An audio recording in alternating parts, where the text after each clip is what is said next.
So welcome to week 1 of our coverage of the 4 Years of Mario Maker, or 4YMM Anniversary Project, celebrating the first anniversary of Super Mario Maker 2, which was on the 28th of June.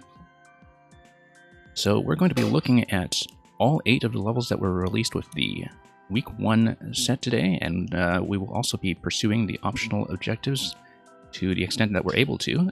Each level has one hidden birthday cake to look for, and we'll be going for all of those if we can. And welcome, D.I. Burgon. Hope you enjoy some of these. So we're going to begin with the first level in the order that was presented on the official website, which I'll punch in the chat. And yeah, there was quite a lot of thought that was put into curating this order, so we'll be following that. And beginning with number 1, which is Twister Magnet Madness by Kjavik, who is the lead coordinator and curator of the project and has been since its inception as 1YMM back in September 2016. Now, this level is one that involves the Twister Magnets, or as Mr. K likes to call them, the Blowy Joeys, where the concept is that when a Twister Magnet gets you, stand still to have an easier time. Yeah, thank you, Program. I do hope I enjoyed them.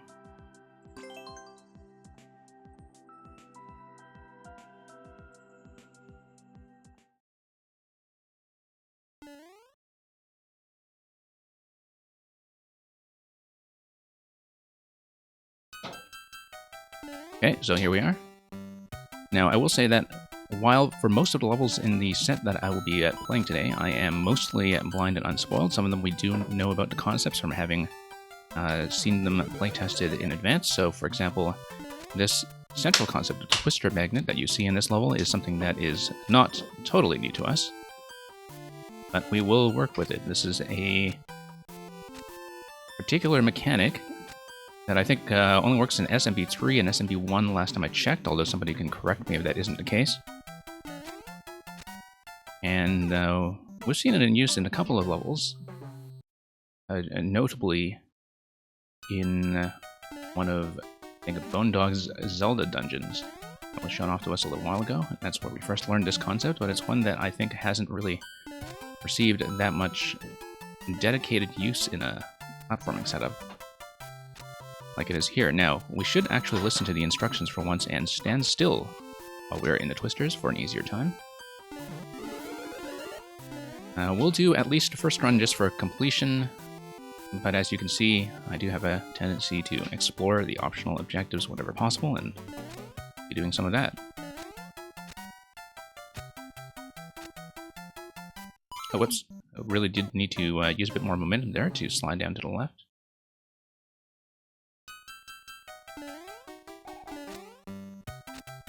Yeah, difficulty for this level came out to about 3 to 4%.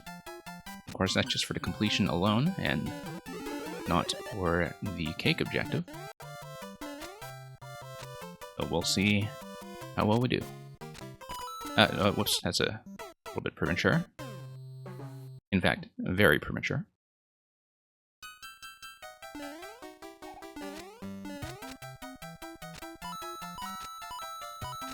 Love how you have 4 coins that are collected there.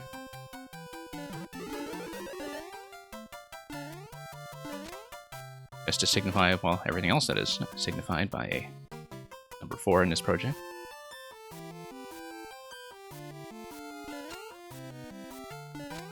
Now, of course, we are getting fairly close to the 5th anniversary of Mario Maker 1. That's something that I think has been frequently pointed out.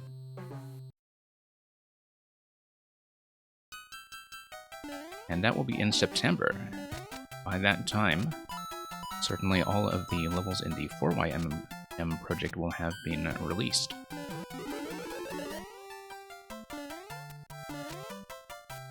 Going to be a couple dozen levels. That's going to run us into mid-August, I think, by the time are finished.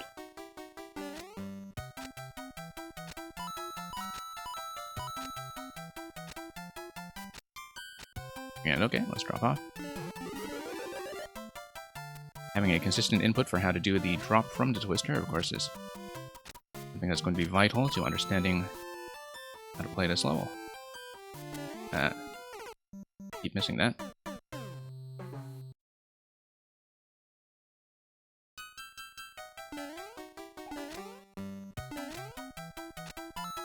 Now, of course, one thing I do know in advance for this level is that what I'm going for here is actually the optional objective.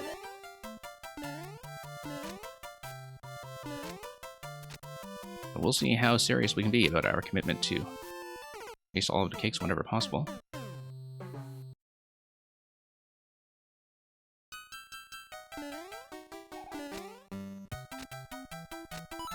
Oh, whoops. Stand still for an easier time.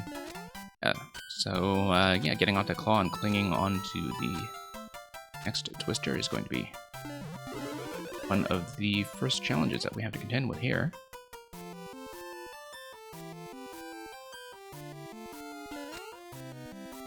Probably wiser to save this for a later attempt, although I do want to show it off at least once before we proceed.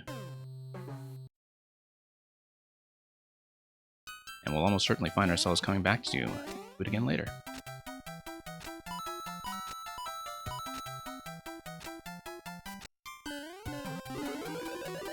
Okay, up we go. And yeah, just gotta tuck ourselves in right in the middle.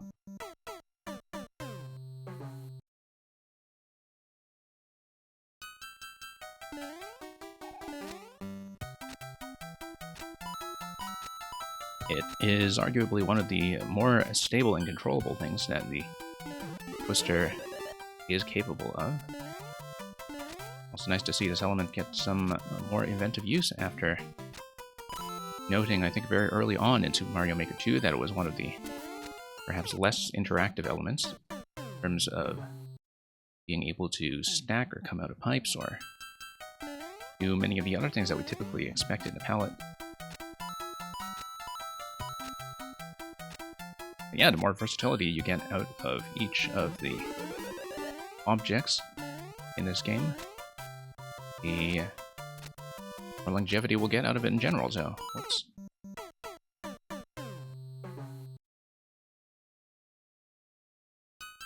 Something tells me we are going to end up looking at that screen quite a bit.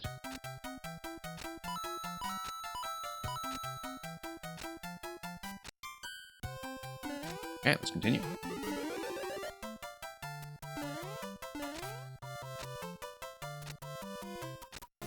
Yep, just have to practice that slide coming out, and have to practice getting onto the next twister on target, which is something that we will have to do. Yeah, I think the thing that people don't necessarily like about twisters is very often when you are kind of interacting with them the normal way, that they do feel a little bit to get the hang of when it comes to controlling your own position. And I think whenever you have something that feels like it is taking away a bit of the player's control, that it is a source of frustration. But I think when it comes to making them interact with objects, they have tons of potential. Like, they're probably much more interesting as object interactions. You know, with P-switches, POW blocks, etc., as friggin' you know yourself from using them to preserve the POWs in a lot of the POW escort levels that you build. That's, yeah, I think that's typically where you really see them shine. But it's kind of nice here to see them make a comeback as a platforming element. And here we are, so we're going to preserve the key. Obviously, a death at any point is going to remove the key. But it is practice, and we'll see how we do. And drop. And here it is, a Roman numeral 4. In case you don't get the picture. Okay, let's let this through. So let's get dragged over. Race it over to the next part, and continue. And yeah, it's going to fade that and ride it back.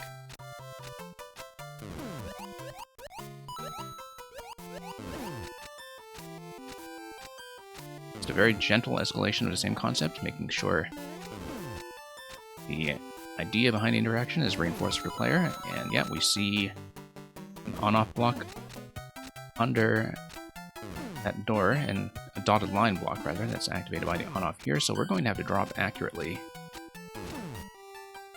to get through that door. For YMM, we see 2 exit pipes for the sake of symmetry. Let's go left. And for the sake of symmetry, they spit us out the same way. Have a little bit of cohesion between the geometries of the main world and the subworld. Just have to duck under that. Okay, and then we dodge the hammers. Not really too threatening if we watch our position carefully.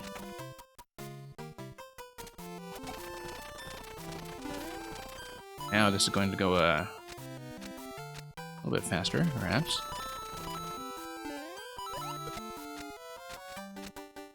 And we'll have to look out for where the trampoline throw is going to be. It's going to be right at the end here.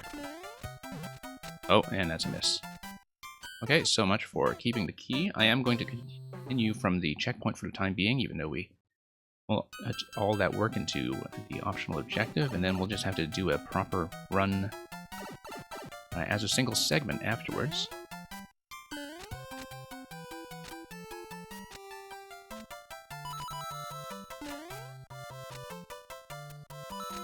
Yeah, I haven't determined yet if I'm just going to take all of these one level at a time, or if I'm going to just complete the whole set first and then come back to do the cakes. But we'll kind of determine that depending on time and difficulty. Oops.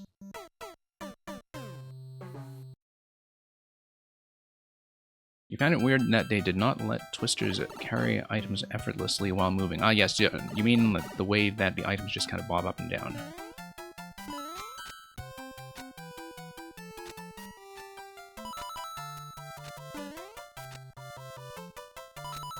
Okay. Yeah, because if they had a stable horizontal position, then that would definitely change a lot of, I think, the reliability of many puzzle setups that you could build with it. On the other hand, it's kind of nice to have some platforming elements that give you a bit of an unconventional sense of motion, I think, and give you some patterns to work with that are unusual in the context of Mario. So I'm talking about, for example, if you had something like POW blocks that were placed over twisters as a platform to jump on.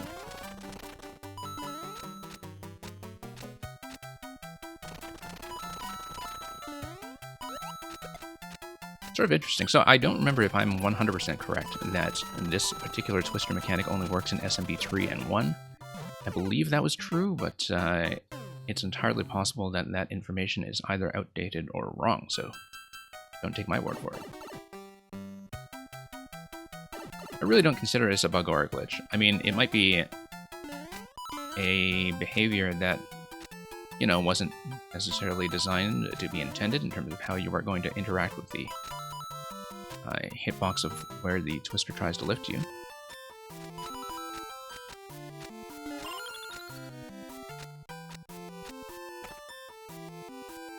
But, I think that's the kind of thing that really keeps a lot of things about Mario Maker alive, is fighting a lot of these edge case interactions that were not necessarily, part of the intended design on Nintendo's part, but also don't really break anything critical, and which open up a lot of design space. I think certainly that was a lot of the source of frustration for some of the people who were very serious in the Maker 1 community. That's something I do know that Kavik, who created this level, has spoken about quite a bit on his stream. That, in some ways, I think it's possible to be unnecessarily restrictive as a game designer or a level designer when you just want things to behave exactly the way you want, and that sometimes leaving unintended behaviors in including things like unintended pathing and sequence breaks and such in Metroid games, for instance, is something that is actually very good for the long-term health of a game actually having a community. Nick Abuz, thank you for dropping by. Looking forward to the level you have in store. I had, of course, heard you talk about the concept for it for quite some time, and I'm eager to see that in action. We played some of your levels last week in one of our previous streams, because we have been doing some weekend streams where we showcase older levels by the creators behind 4YMM. Very happy to see you here. Okay, let's get used to this chase, because we will need to be back later when we do a key run. We can drop. Oh, a little bit slow.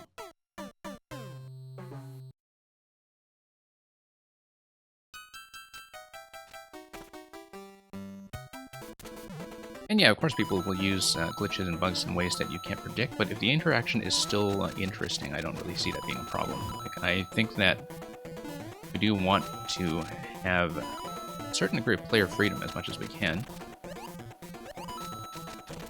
I think in some ways that the norms of how people tend to design in Mario Maker have become a little excessively strict in some genres, where, you know, it is important to think about de-cheesing, but one of the things that I think has been the influence of the Kaizo style in particular is that you have a lot of creators who would, you know, look at anything that's off their intended path as something that they need to fix, even if it doesn't actually make the level that much easier, and even if it actually makes the space of interactions more interesting. And so I think it's important to have a certain degree of openness and flexibility. And you can kind of see that in action in this level, where, you know, the mechanisms here are obviously very time dependent, but you do have a little bit of leeway in terms of where you're going to jump, where you're going to slow down, etc. And also just a very open and readable layout.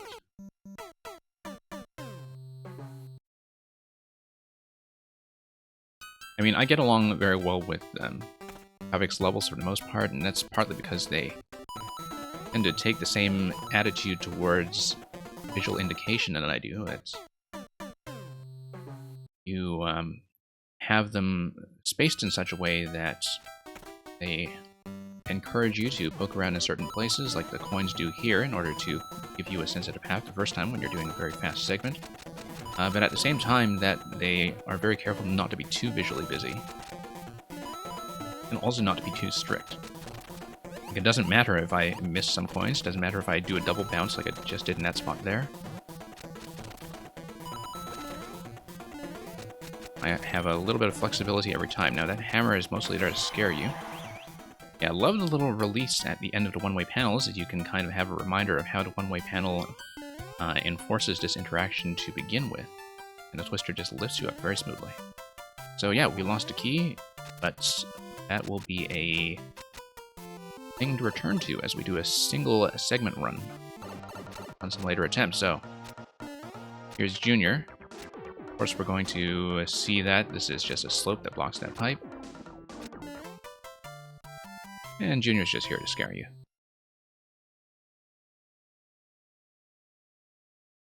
Although I do wonder about the on-off that is in the corners. That might be something that is related to whatever happens in the cake room, but I am not exactly sure. So yeah, I think I actually am going to do the cake runs one at a time while the levels are still fresh in my mind. So in the case of this level, it just means that we will not be restarting from checkpoint. We'll be trying to get the key, and get the key reliably every time.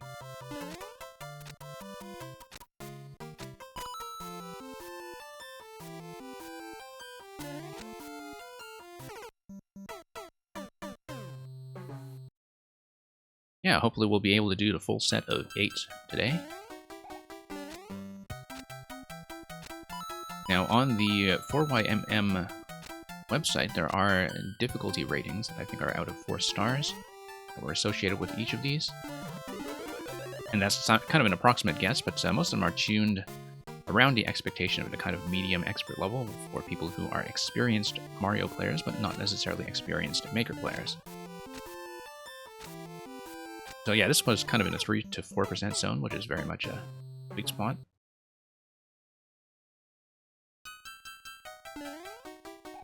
But doing it in a single segment, of course, is going to be slightly taller order now. Philosophically speaking, I've always been very fond of hard modes that are kind of based around not using the checkpoints.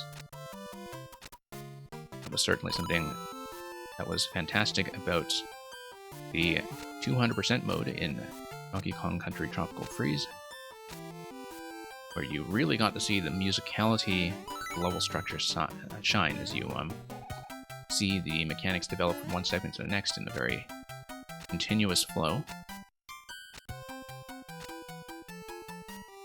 And that, I think, is a very valuable experience.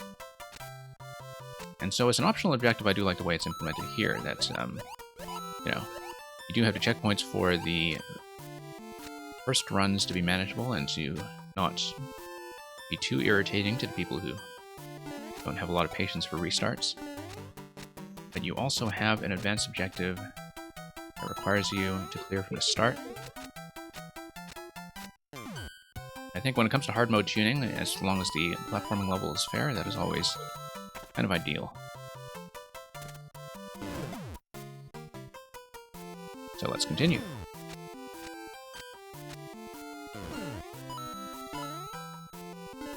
Oops.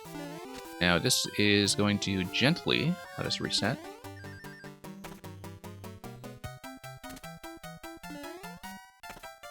And we'll just loop back around and continue.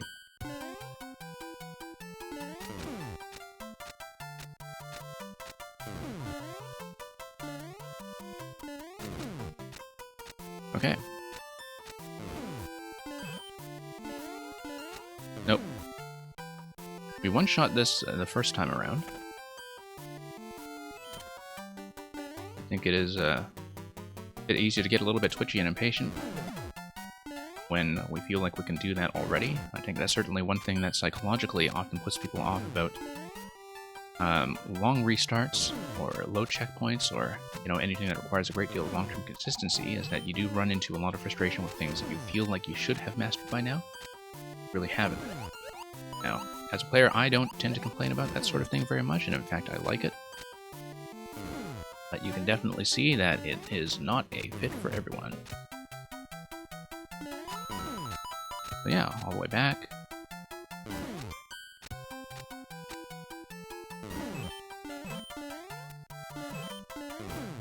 So yeah, I did see some of the completion percentages ahead of time just to scout things out.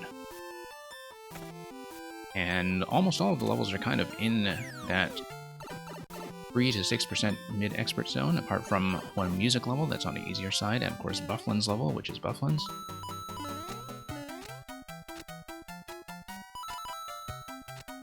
But that does not speak to how difficult the cake objectives will be, and that's something that we're going to have to find out the hard way. Now this one, at least, is not particularly buried. It was easy to find.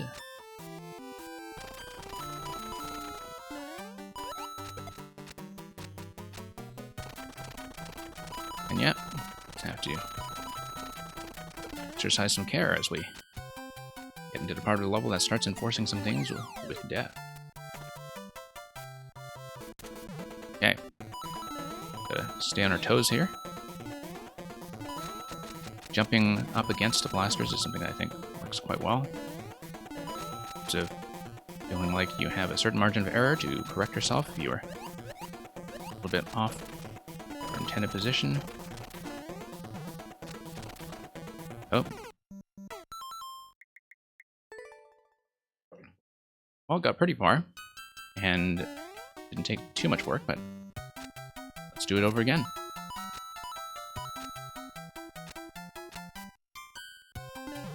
And yeah, I think in order to just keep things vividly in memory, I think doing each of the cake runs directly after I complete the respective levels is almost certainly the right approach. We'll see if we can do it all in one stream today. I'm certainly hoping so. It's only 8 levels.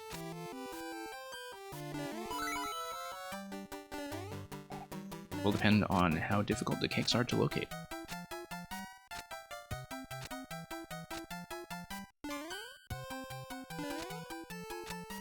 Okay, now we have the key, and we'll just go back.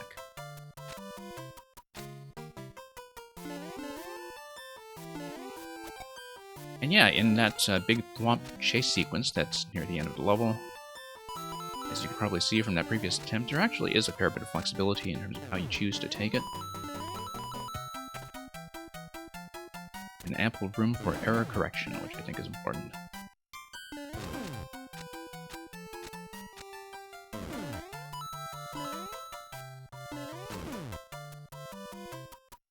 Okay, round and round we go.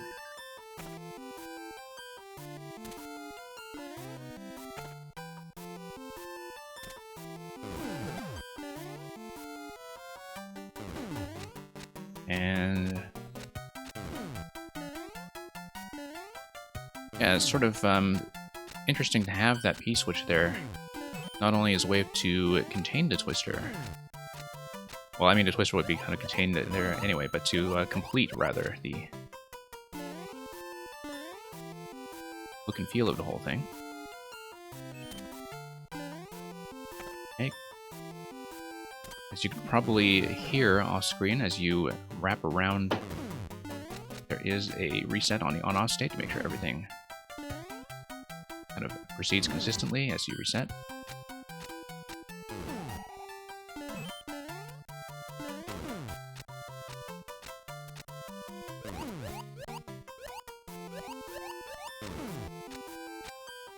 And yeah, we'll continue. Yeah, I guess the P-switch mostly is there to kind of give it a very rounded look, match up with the cannons.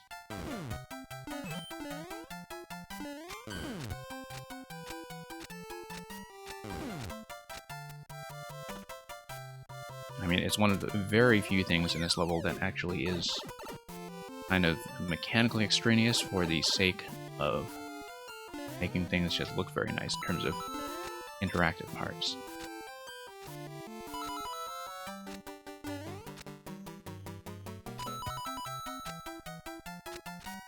You'll notice that as you are prepared for the chase sequence near the end, that each of the obstacles here, Piranha Plant, the hammer, etc., prepares you for how the ending chase is going to work as a review of the elements that you've seen once so far.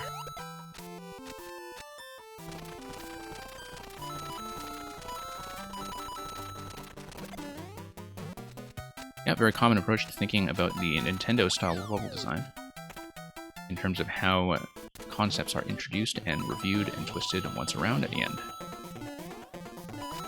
Which I think is familiar to a lot of level designers at this point.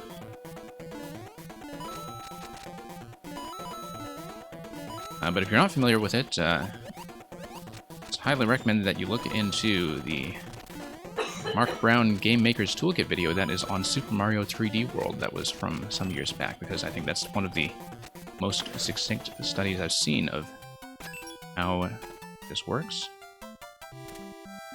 Yeah, AMC Brain, no worries about the queue. We're, of course, here to celebrate the cake.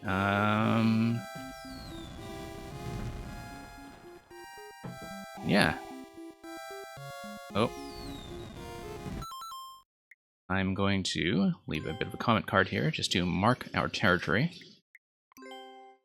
Other people can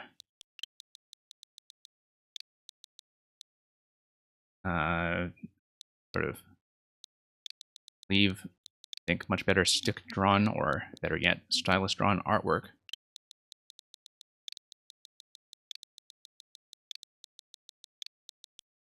We're just going to come up with something in the spur of the moment, I think, and just say, yay for cake.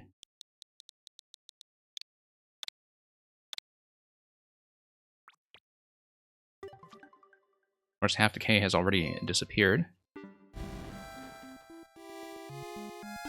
Now, that's assuming that the other levels we play in this sequence actually do leave us room to leave something on a comment card as we pass by the cake. It's entirely possible that some of the levels rather, don't give us the time or position to do so. Of course it's K for Kavik, yeah, but it's also K for Cake. And, okay, I guess the on-offs in the corner didn't actually do anything, but that is a success.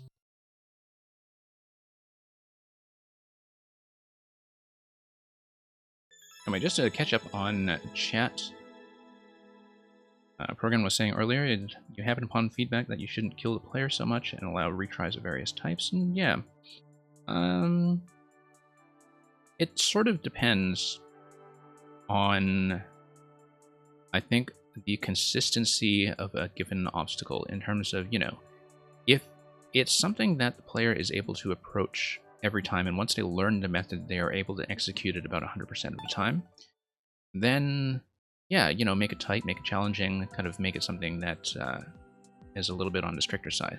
I think when you have things, especially with a lot of interactions, when you're over top of a twister the normal way, for instance, where if it feels unreliable to the player, so if it feels like the kind of thing that really needs a checkpoint before and after, and is much more improvisational, and that is hard to develop an extremely consistent pattern to get through the obstacle, then that's something where, you know, thinking about a kind of a soft reset or a safety net, or, you know, a reset door in general on that sequence, or a power-up refresh, or any of those, I think is often a much better fit. Because, you know, like, whenever thinking about a particular obstacle and difficulty tuning, I think the vital question there is, how likely is the player to blame themselves rather than blaming the level? And I think often that's probably useful as a guiding question. So with that, let's move on to the second level in the set. And I'm following the website order, so we're going to look for the level that was by Cypher, Sawmill Thrill. Now, Cypher is a maker who has a great deal of aesthetic flair, and who I associate with one of the great levels of 1YMM, which was, I think, one of my favorite levels in Mario Maker 1, which was a level called Go With The Flow, which was a two-state level that was based entirely on reversing the direction of one-way panels as you swim through a watercourse. We played a couple of Cypher's levels in our preview last Saturday PM, Sunday AM. And yeah, a lot of Cypher's designs, once again, in Maker 2, often have some kind of two-state format to them. And if not, in any case, they do have, I think, very beautiful aesthetic character. So Sawmill Thrill, of course, is a level that is named for an actual Nintendo level. That is the Sawmill kind of quasi-minecart level from Donkey Kong Country Tropical Freeze. I don't know how close or how related Cypher's Sawmill Thrill is going to be. Whether it's just thematically similar or if there's some other connection, but we'll be looking for that. So I'm actually going to read you the level description that's on the website because Cypher put some effort into it. It says, smoke is rising up, the sounds of industry resonating through the trees. A treacherous sawmill has emerged in the heart of the mushroom forest, and now this once peaceful land is under attack. This level takes inspiration from the DKC series and is filled to the brim with secrets, dangerous machinery, and edge-of-the-seat action sequences. So, we'll see how true that is as we contend with the handiwork of the Koopa Company. To the tune of about 5%, but of course that's not accounting for the key. Hey, Big Beast 89, welcome to the stream.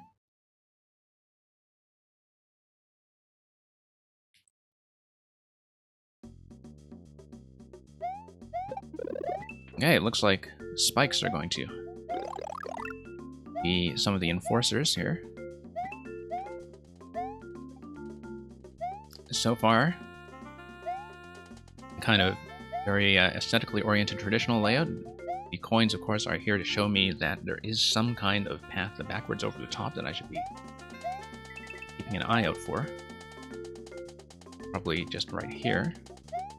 Yeah, Gonna have some kind of bonus climb. Whoops. Yeah. Love the use of the semi-solids and forest theme here for tree trunks. Gonna grab 10 coins, so looks like there will be some bonus coins to watch out for, and while they're not going to be relevant to the cake objective, we'll look out for them regardless. Okay, here's something interesting. Oh, 1-up. Probably, yeah. Did need that spike ball to hit from this side, of course, because if it came down the right side, that would not have worked so well. Now, look at these bricks here. It's fairly clear to me already that there is going to be some kind of two-state thing going on, particularly if you think about an on-off switch releasing this perhaps and reversing the conveyor belt such that it creates some kind of blocker here. This is just speculation on my part, but we'll see soon enough if it's true. We'll see what kind of transformations are in store. Now, that's a very suspicious looking coin. Of course we're going to go for it, particularly because like there is some kind of P-switch business that may be happening here. Oh, it's a little bit of a bonus. But yeah, looking at the coins down there, I guess that's just sort of an easy path if you're not going for the 10 coin. Yeah, just lots of little bonus treats here.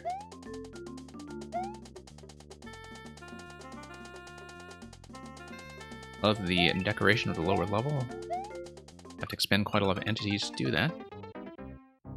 But for that particular effect, I think it's quite worthwhile in order to make that water pit rather hazardous. That's the kind of thing that certainly illustrates why Cranky Kong is not in this game.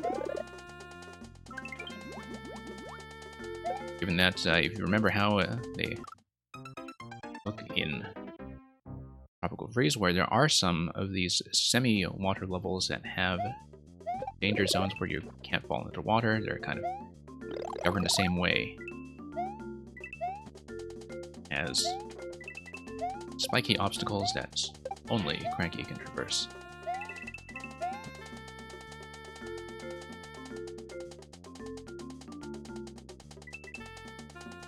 Whereas you can kind of tell already that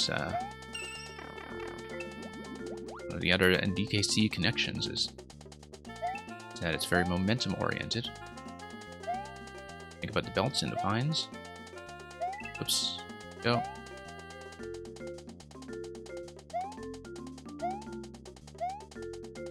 And of course, a little bit of work put into have these tracks that seem to serve an aesthetic purpose right now, but might also be related to some kind of two-state layout. That's on the assumption, of course, that we'll be popping out this way somehow. I don't see where our entry point could be, so I could be completely wrong about all this.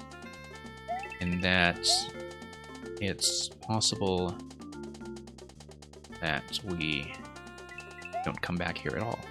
But I think this looks very suspicious. I think we will almost certainly be retreading this place, just, first of all, given Cypher's tendency to build a lot of two-state layouts. And secondly, just given how many things we see here, like the blasters that may or may not drop down, the P-switch that will clearly be activated at some point on the right side over here, and also just the likely reversal of the on-off belts. Grab the flower. Yeah, this is more of a not exactly an auto-scroll, as it were, because the camera is in a fixed position, but it tracks move you constantly forward, so it may as well feel like one. I think there's always a certain art to making things that feel like an auto-scroll, but with an unlocked camera. Always a ton of potential for bugs just from spawn timing not working out the way that you want it to. A lot of potential for inconsistencies. And the fact that it feels so clean, I think it's definitely a point in the level's favor. As you see, once again, there is going to be something involving... Oh, not the P-switch. This is a mushroom spot. If I were keeping the mushroom, I would be able to pop through here, I think, because I don't see a semi-solid or anything obstructing that. So that's something to come back to and keep in mind if we are later going to be doing a key hunt. Also notice that vine net is on the top left. When we have an opportunity from the spikes, I am going to go for that. There we go. Yeah, secret door. Of course we're going to take it. And here's the cake room.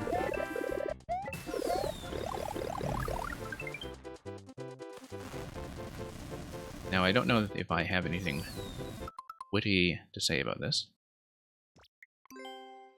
We may just have to start using completion cards instead to save time. But,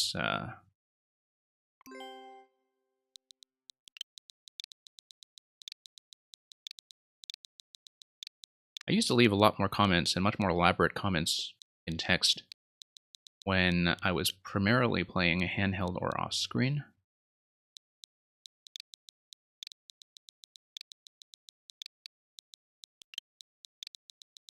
But, yeah, I know among streamers, Aristotle actually got a USB keyboard for the Switch specifically to make commenting much easier, and that's something I may actually wish to do at some point, because one thing I do miss about streaming this game is that I don't really leave elaborate text comments very often anymore.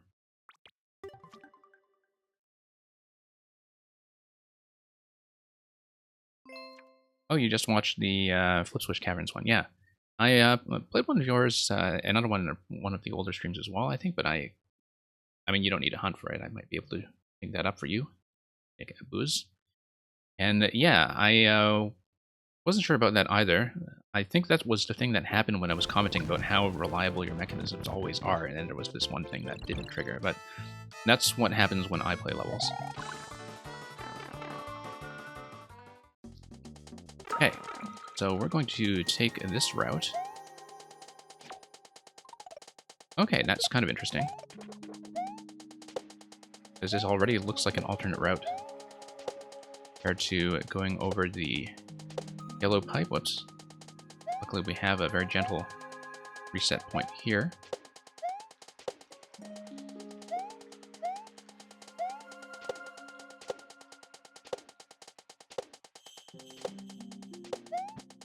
Yeah, I was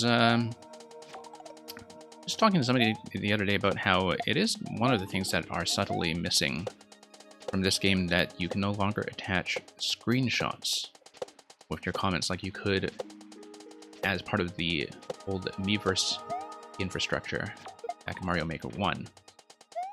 Because back when you could attach screenshots, well, first of all, I mean, it was much easier for people to report things like soft locks and actually give you the opportunity to fix them. It was also easier for them to give you proof of completing certain optional objectives. I needed the additional bounce. Hang on. Maybe I can just head up to the highest level. You've heard the SMB2 mushroom doesn't detect jumps when you jump to the very edge of a platform. Yeah, I think that might be it. I remember trying to think about that afterwards and wondering if that was the case, that like it would already be reading that as a fall for some reason. I'm not really sure. I played a number of levels that have some kind of SMB2 night-themed jump detection mechanism, but I haven't really played with it in the editor, so I would not really be clear on that. Okay, there we go. Oh, that's just 50 coin spot. That's fine. Bonus objectives are always fun. Of course, that enforces that you drop the shell. You don't cheese anything else on your way out. Pixel perfect mistake? Yeah, that's pretty much the only kind of pixel perfect thing we ever do on the stream. Okay, let's create a better timing window. Hang on. There we go. Oh, okay, guess not. And yeah, as expected, we're going to have an on-off state switch. And we'll see how the early parts of the level look now.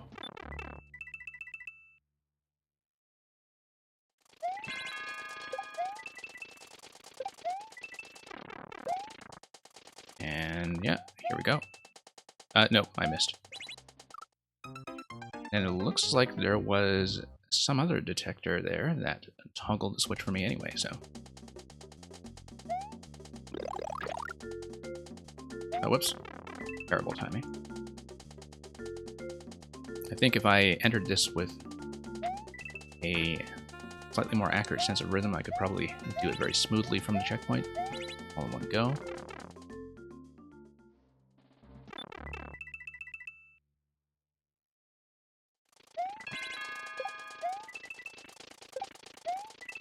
Yeah, interesting to see how the on-off state at checkpoint reset is regulated.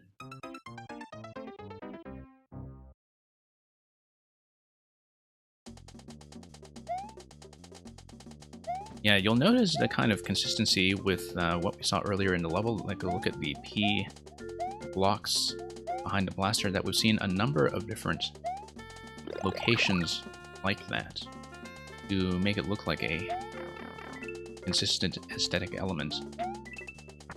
And how many of them are actually going to be mechanically significant in terms of the P-switch activation is sort of unclear to me, but it looks like that they may, in fact, just be purely there to look like a consistent visual element, only for maybe one of them to activate with a P. And perhaps none of them. Maybe it is purely aesthetic. Okay, we're going to need to grab a mushroom here and enforce an off state going into the skull room, which will be a bit of a dodging battle, as we can see here. Don't know what's going on with the yellow pipe on the right side. Yeah, I love this demolition-oriented fight, where as soon as you see the spike balls come down, you have to expect that everything's going to break under their feet. By the looks of this is going to be pure timed survival as we wait for everything to come down the track. Ah, okay, and that's going to give us the exit. Okay, delightful. And... okay, there's a little bit more going on up top that we haven't seen yet. I wonder if we can kind of poke our way there. No, that's just, I think, more aesthetics, so...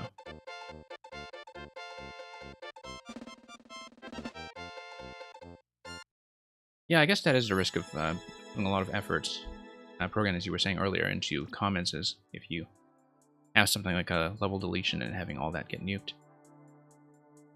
I mean, I think there's quite a lot I miss about the old Miiverse structure in general, and where the comment features that have been retrofitted both into this game and into Splatoon 2 have felt like a bit of a compromise.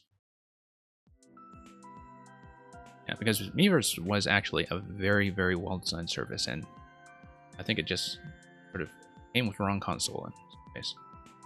And it's too bad they did have to kind of kill that off when they threw out most of the old NNID infrastructure, which of course has been compromised from the point of security anyway.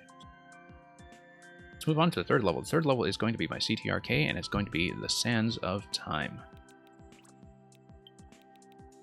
CTRX, rather. CTRX.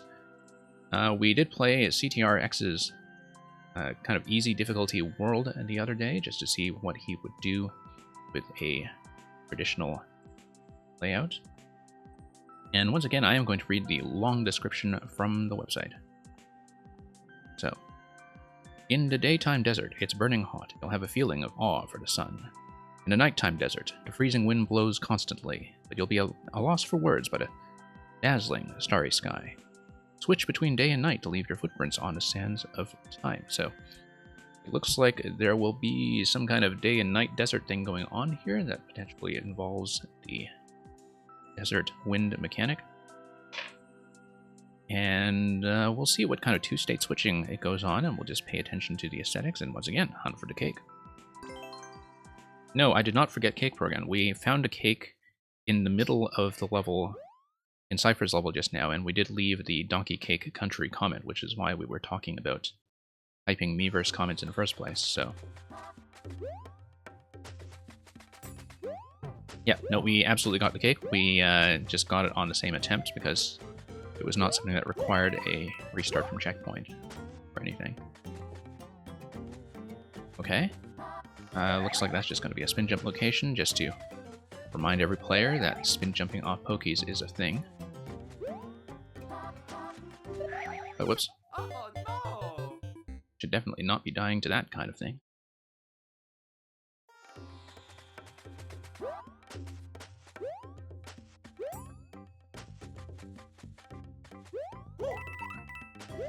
Now, CTRX, of course, is one of several makers from the Japanese scene involved in the 4YMM project.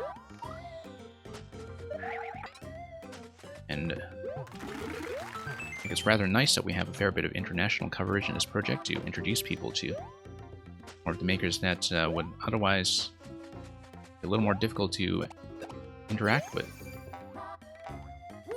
or who you would not see that often. I think there is a very fortunate stereotype sometimes of how a Japanese level tends to look. Oh, that was a mistake. Wanted to escort that over. Oh, you know what? I know what to do with that. Yeah, because, you know, people see the refreshing levels and so on in the top charts, and that's all there is to it, when there are some makers who are incredibly good that are also very easy to miss. Okay, I'm going to come around this side and grab it again. Yeah, because as expected, we do need it. Now, yellow pipe here. Feels like this is some kind of bonus objective. But as far as the bonus objective goes, it looks like we do need the ability to take damage to get through here. Or perhaps this is a lock that will be enforced by some interaction that we have in a night zone. You can see already that, yeah, in the cold of night we have Icicle Gate. Also, the frozen coins kind of matching up to the coins in main world. And yeah, let's just sort of wrap our way back to the start of the original level, just to see if anything's going on here. That might be interesting. Love how these semi-solids look in terms of propping up the ground elements.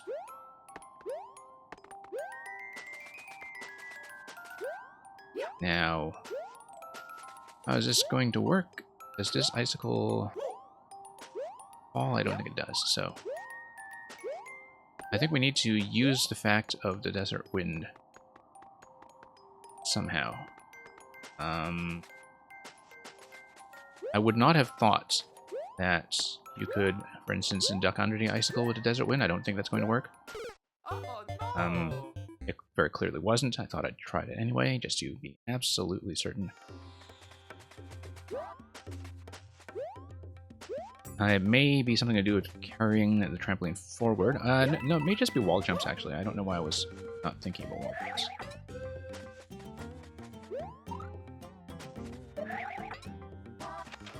Sometimes things that are very obvious to you when you're playing off-stream become less obvious when you're talking about them in a live setting.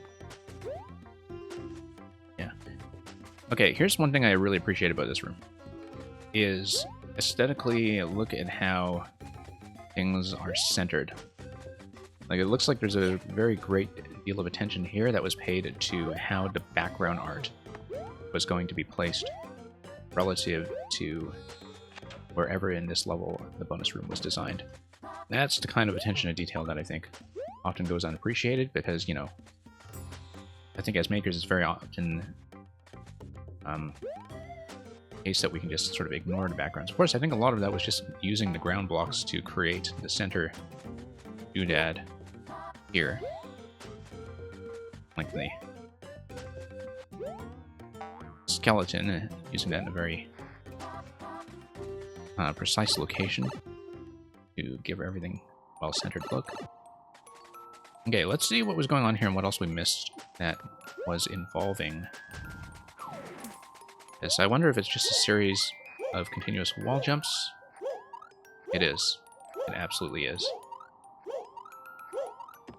using both the Screen Edge and the Night Desert Momentum. That's really kind of neat. That's something very unique that I think you can only really do in this specific position. That's the screen boundary is something that does not let you wall jump, but which enforces your position in such a way that you are capable, and easily capable, of using Desert Wind to do a single wall jump up that entire column.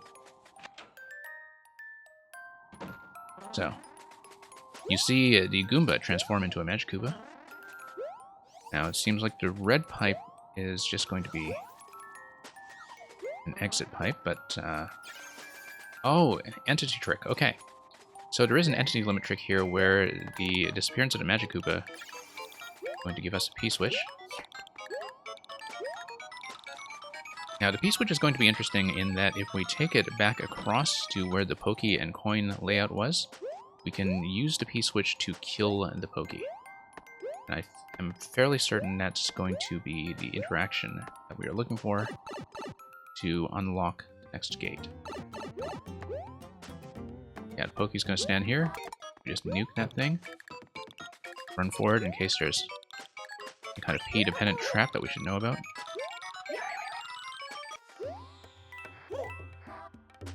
Down here. Okay, there's something clearly going on to the left. This might be a vine. Need some object to hit that with. We can find one. Sort of explore down here. Okay, that's a door, so let's see if there's some kind of held object yet. For this, get another series of these mostly identical looking rooms, but which will... Yeah, we have to kill this somehow, I think, because that is what will give us a pipe spawn. Or maybe it won't give us a pipe spawn, it's just there to kind of give us more spinies.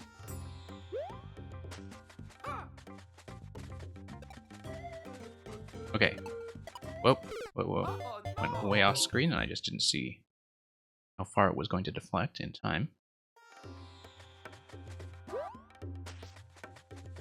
Let's see if we can get over here. Nope. Okay. Yeah, it looks like we are gated in such a way that we are supposed to come down here and... Ah, okay, so this is going to be interesting.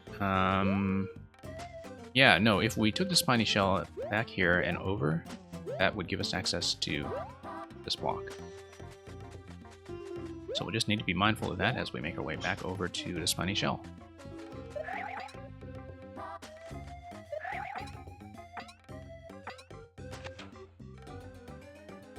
And here we go again. Yeah, I think the red pipe here isn't doing anything except matching up to something that's going to be in the night theme subworld.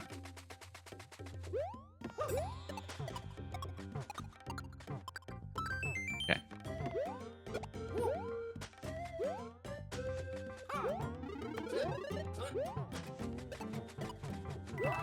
Okay, just a one up. And a touch of applause.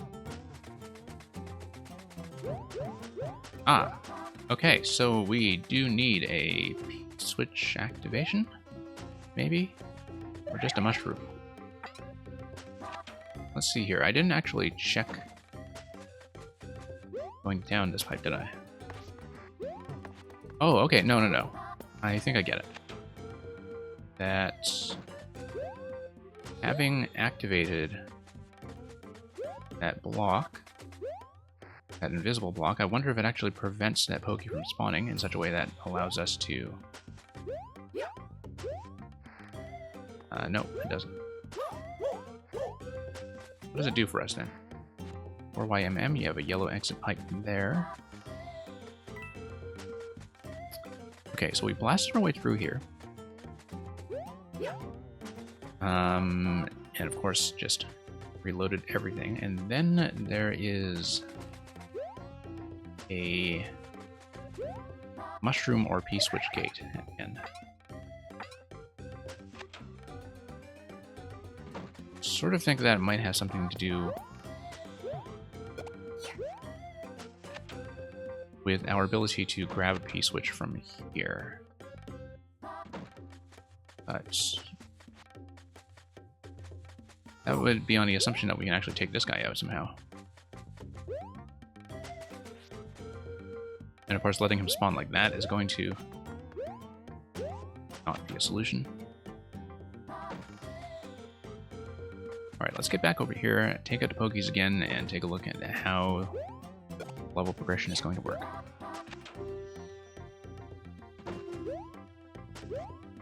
Yeah, look at these background doodads in the decorations, the progressively taller Oh no! cacti.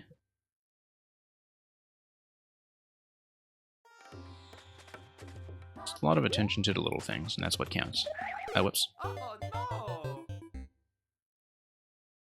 Never mind that. Okay.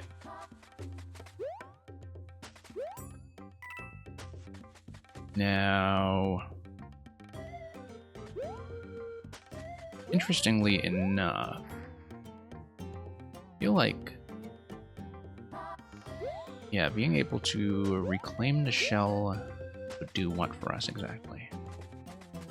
Well, regardless, we need access to either a mushroom or a P-switch or something else that will break us through. Bricks on the right side, so let's just redo this part and see if there's something we might have overlooked. Whoops. Oh, okay. No, I didn't let the whole thing release the way I should have.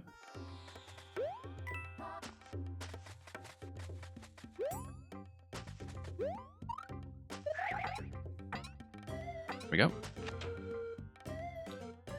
And whoops. Oh no! Okay, that was a slight embarrassment as well, so let's head back and all the way back up. This time we'll actually pay attention to the shell wake up for once. Whoops. Oh, yes, spin jump. We should have thought about that to begin with. Okay, no, that solves our problem. That solves our problem doubly in that we don't need to worry so much about this stuff. Don't need to worry about a shell wake up. We can just blast our way through. Now we've seen on the left side that's just going to be a 1-up, so that's not going to be too interesting. Yeah, no, that was a bad idea. What I wanted to do was get up to the top level so the Pokies would be kind of flopped off from the top.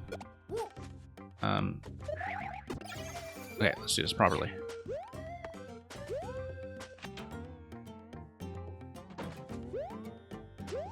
Well, that's Mario Maker for you. Exercise and often missing the obvious. We'll just wait this one out.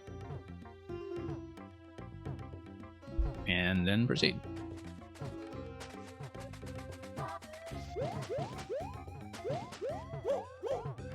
And back into the night theme we go. We see the number 4 from 4YMM up top, of course. Oh, whoops. Yeah. Opportunity to duck under that. But at least the icicle will break that open.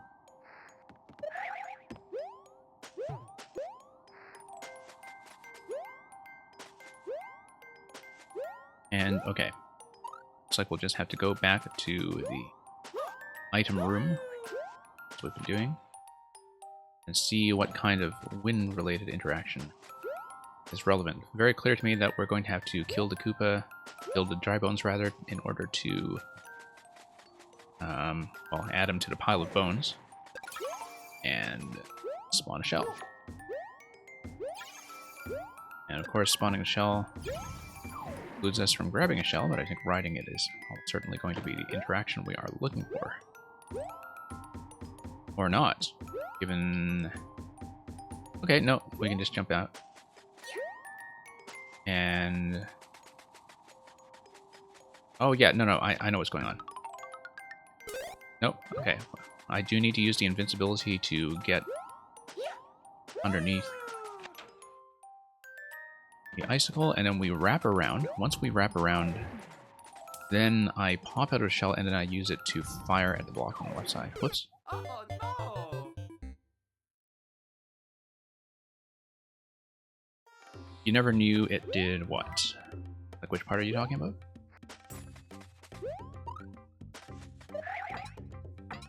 I mean, it's the same as all the other styles, right? Just, oh, wind is very useful. It can be frustrating to use as a platforming element. But I feel like I've seen the wind interaction with the bone shell invincible form, I guess, actually quite often.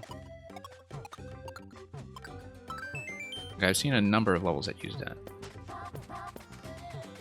But yeah, very clear to me that we'll need to stay in the shell and then eventually pop out of it to reuse it. And of course, when it is something that is used against this block here, that'll be the end for that shell.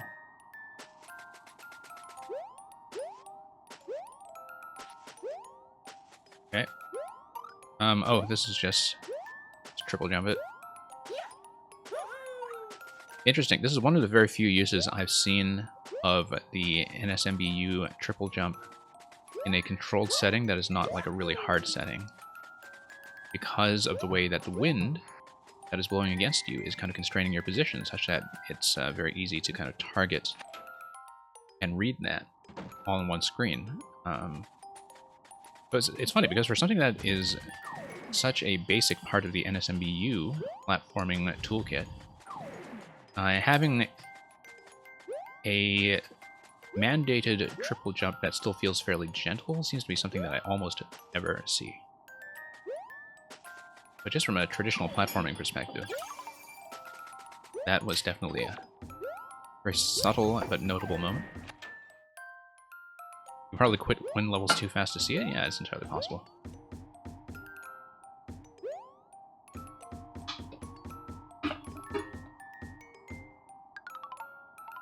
And of course, it is something that's going to be fairly unique here to NSMBU in that you have the wind blowing constantly, rather than on a timer. And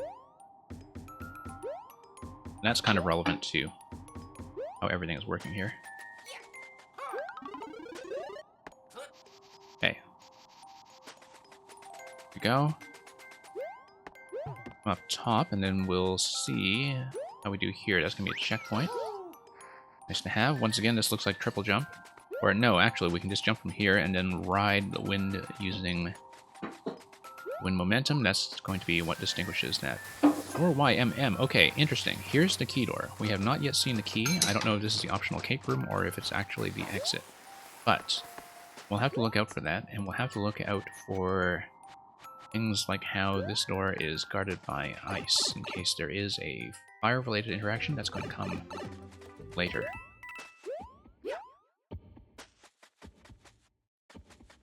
The heights of the cactus decorations are also a great hint for the triple jump. Yes, I agree with that. Okay, so here's the angry sun, or really just a wildly annoyed NSMB sun. Got a sun that's grumpy about having to wake up in the morning. Now, what are we looking at so far in terms of an interaction? Looks like it might be some kind of entity-related interaction where once we get rid of the sun, or get rid of any of this, something is going to come out of the red pipe. Given how the other rooms have worked as an entity trick, I suspect that's going to be the case. Although it sort of raises a question of the piranha plants spawning perfectly fine out of their pipes, like how the order is controlled here. It looks like, given that some pipes don't spawn, except in a certain order, that off-screen there's, I think, some kind of entity removal going on. And that the pipes are opening up one by one on a timer, and that they're opening up in a very specified order that looks like it's going top to bottom. I didn't think I knew that about the way that the entity limit worked in terms of pipe priority. Like if you have multiple pipes that are going to be spawning objects or enemies, that they do seem to follow a priority here from top to bottom in a vertical position. So, yeah, if you watch very carefully, I think it's almost certainly something off-screen that is just dispensing one element at a time that has been loaded. And so each of these pipes is kind of blocked but slowly released, and at the end of this timed survival fight, as you're dealing with all of the piranhas that have come out, only at that point will we get a pipe spawn from red pipe as this finishes, and perhaps that will give us something to work with in terms of the power of fire or the key. Yeah, I haven't found a cake just yet, but no idea how that's going to work, because we do have the ice block door on the other side as well as the key door. So one of them will be the actual exit. The other one, I don't know if it's just there to aesthetically match this, or if it is going to be the secret exit. Something that we have not yet determined. I'm going to come back here. Ah, okay. Yeah, fairly typical day-night level progression in that you have the zones made in such a way that they feel continuous, but they are actually gated off in some really visible ways. So you feel like you are in a continuous layout with a very consistent sense of space.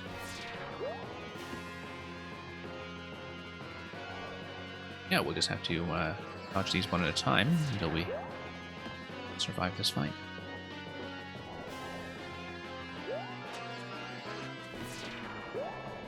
But yeah, definitely have to think about that cave, because I feel like I've been fairly thorough so far, but it might be some kind of interaction in the level that requires us to keep an item. I don't really know yet how it's going to work.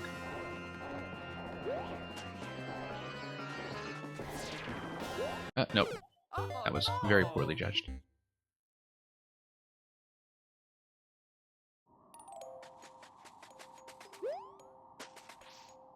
Okay. Also notice the lighting of the candles. Nice touch here for those of us who have not yet found the actual cake.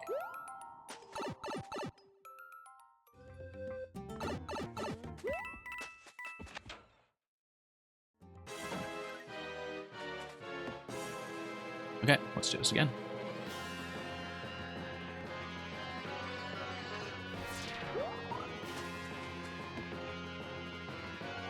And yeah, we'll just wait this one out.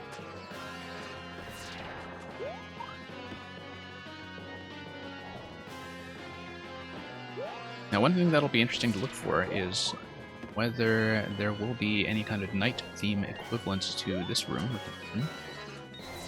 I don't see a pipe entrance that will be relevant to that yet, unless, of course, it is going to be one of the yellow pipes here that can be entered. But I think the flow of the level is such that it's clearly meant to make you think that you are going to eventually make your way back to the key door, so see how it goes.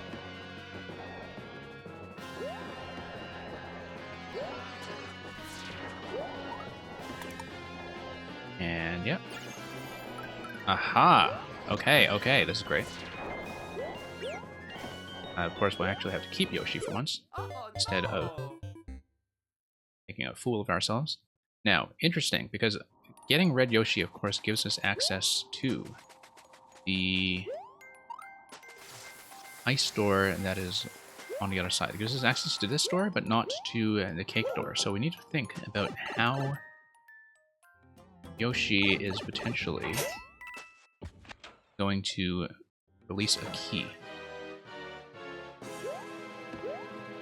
And I strongly suspect that it would have something to do with taking out the sun as a key holder, although we'll have to think about what kind of interactions are possible with that.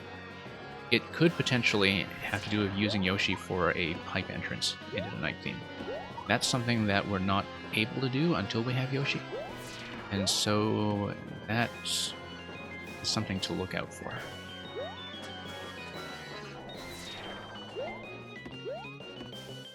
Seems like Red Yoshi in general is just so scarcely used. Very often forget that Red Yoshi is actually in the game.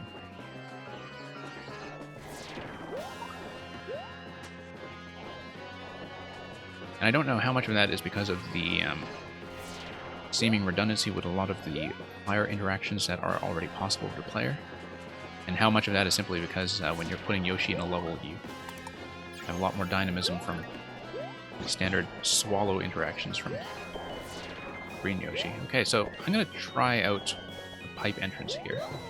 That was a terrible idea. But I feel like maybe taking out some of the plants might also be useful. Except, of course, they would just respawn from the pipes, so maybe not. Clearly, there is something here that we should be aware of. The other thing that could happen is... Let's see what else we are capable of doing once we have Red Yoshi. I mean, it's entirely possible that the idea behind the key door is something that we're not able to access unless we come through here first.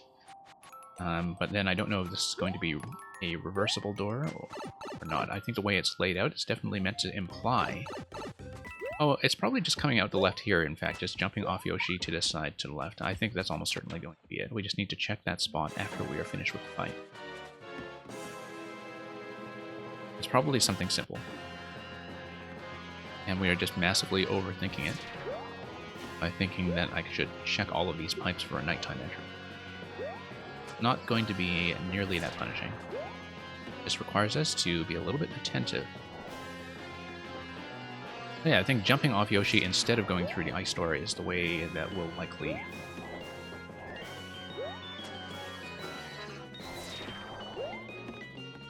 Yeah, just have to survive this again. Yeah, very subtle the way this entity-based timer mechanism is working. Don't know what the actual mechanism is off screen, of course, but it's very clear that there is some kind of dispensing of loaded elements going on at a very regular pace. And let's have to see results.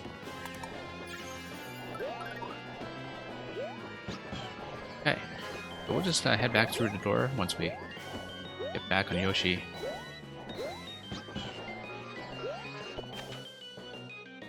Merlin is going very well. Thank you for dropping by. Okay, we don't want to drop to the checkpoint on the other side because that's going to reset our progress quite a bit, I think. That would actually be an absolutely terrible idea. But I'm going to hit this door. Oh no, that's actually the completion door. Okay, so let's actually go back. And... Oh, we need to get Yoshi again then. Because this is the main path. Going back to the ice door on the other side would be the secret path, so... Luckily, it looks like this fight is designed in such a way that once all the entities have been unloaded in order to unlock everything, going back does not force you to redo the entire fight. Going back actually preserves the state of whatever had been destroyed earlier, so it might even just be something like... Yeah, it's something that is permanently destroyed. So we now see the nighttime version. Nighttime version is going to give us a star. Now, why a star? It seems like what we actually want... Oh, because a star allows us to kill the angry sun. We need to get back in there very quickly while the star is still active, and then we nuke the sun. And there's the key.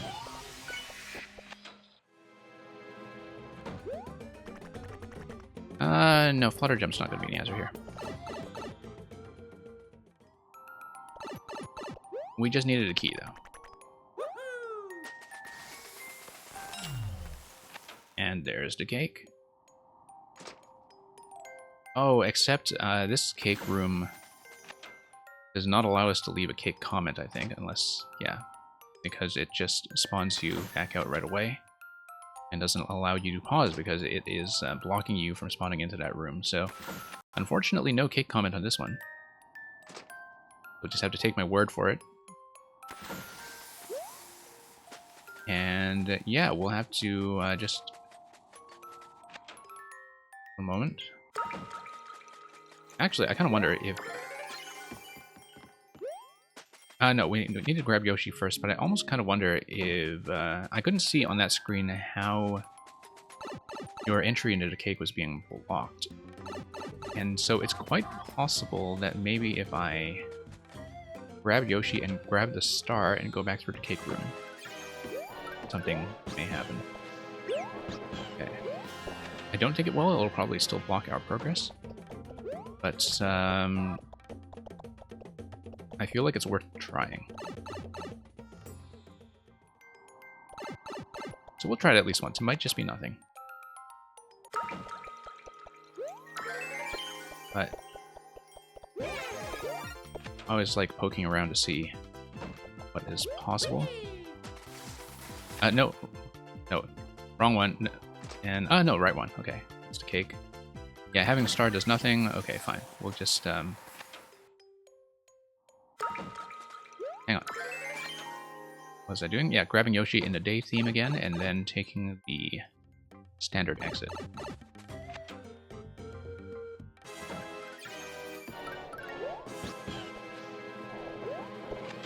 Okay, so back out we go.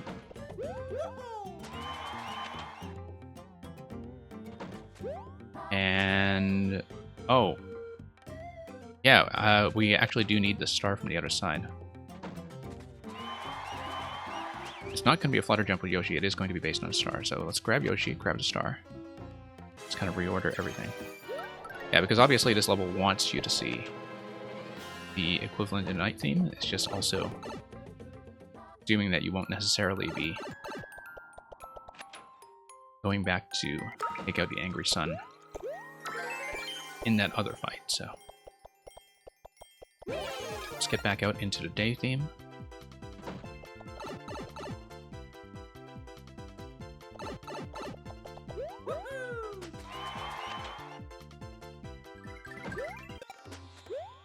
And yeah, that's it.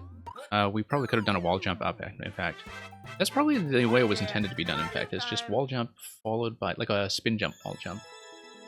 And over to Pokey and then to the top of the flag. That is significantly off the world record. But, you know, that's what happens when you turn the hourglass over and over for a set stands of time. So thank you for the GG. Let's move on to the next one in the set. We have managed to clear every cake so far. Next one, however, is going to be the hardest level in this set, which is the one by Bufflin, titled So Close, Yet So Far. Predictably, the most popular level so far, simply because I think almost everybody who's sort of casually into Super Expert does follow Bufflin on the strength of his previous levels, and also that fantastic Super World that was released about a month ago. We did play on a previous stream. But yeah, highly recommended to look at Bufflin's profile and to play the entirety of that world if you haven't already. So close yet so far. It says the path to success is not a straight line, but once again, I'll consult the project website for the lengthy description. So it says, when Super Mario Maker 1 came out, Bufflin's favorite level design philosophy was non-linearity and reusing space as much as possible, sometimes to a fault. As he progressed as a maker, he started making much more linear levels with a single path. For this 4YMM, Bufflin decided to merge these two styles into one level to get the best of both worlds. A frog suit is hidden in the level. Finding it is essential for the true ending, so that's a bit of a clue that's not visible here in-game, is that the frog suit is something that will be involved. And we'll see how that goes.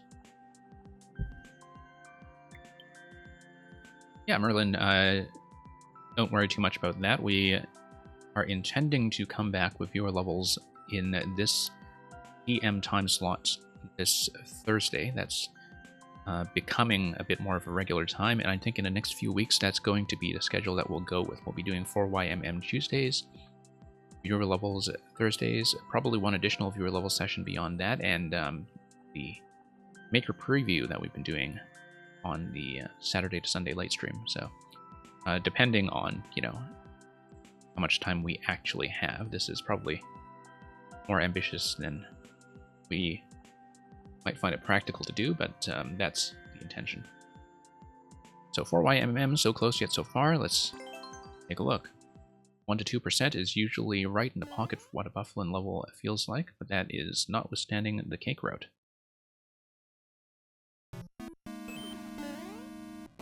So we see right here that there are 2 pink coins. Moreover, that when we jumped over, there was some kind of switch activation that will perhaps begin the level in the off state. And yes, it begins the level in the off state. You can see that there's going to be a little bit of a wrap around to the checkpoint later when the off state has changed. Whoops. Yeah, no, we just need to bounce repeatedly on dry bones, which will survive at that level in the lava. Give us a consistent platform to head to the right.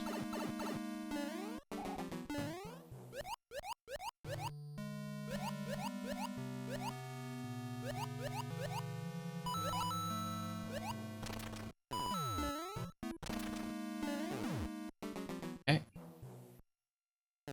So far so good. I feel like we missed an opportunity to... Oh, no, nothing there. That's just a spawn block. So yeah, later on, I think it's extremely clear that... Whoops. That was premature. Later on, it's extremely clear that there will be a state change in this level as well, where we will be redoing this post-checkpoint somehow in an off-state. Actually, no. Post-checkpoint will be kind of going downstairs, probably. Unless we're coming out of the pipe and going upstairs. But I'm pretty sure that we're going to be falling down here, going down to pipe, and then there will be some kind of exit later that after the on-off switch activation is going to take us back to the right of this gate. So I don't know, of course, when that will begin, but we'll see that soon enough in terms of how we are going to return to this portion of the level.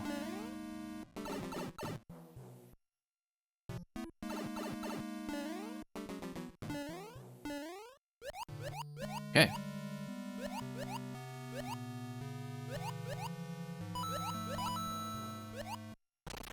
Oh, that's a bit slow on my part.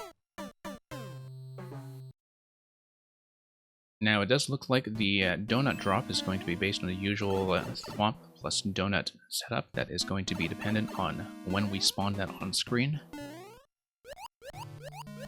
So, once we do spawn the donut block mechanism, I think we do need to be fairly quick. We're there. Oh, whoops. Fairly quick about covering as much horizontal distance as we can in order to make that timing.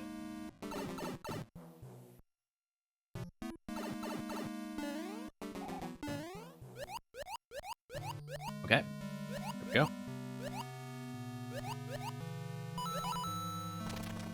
Yeah, fairly brisk. And let's actually wait for the cannon to fire this time. And yeah. There we go. Then bit of a height check there. That's also like a fairly standard Bufflin trope from time to time. And here we go.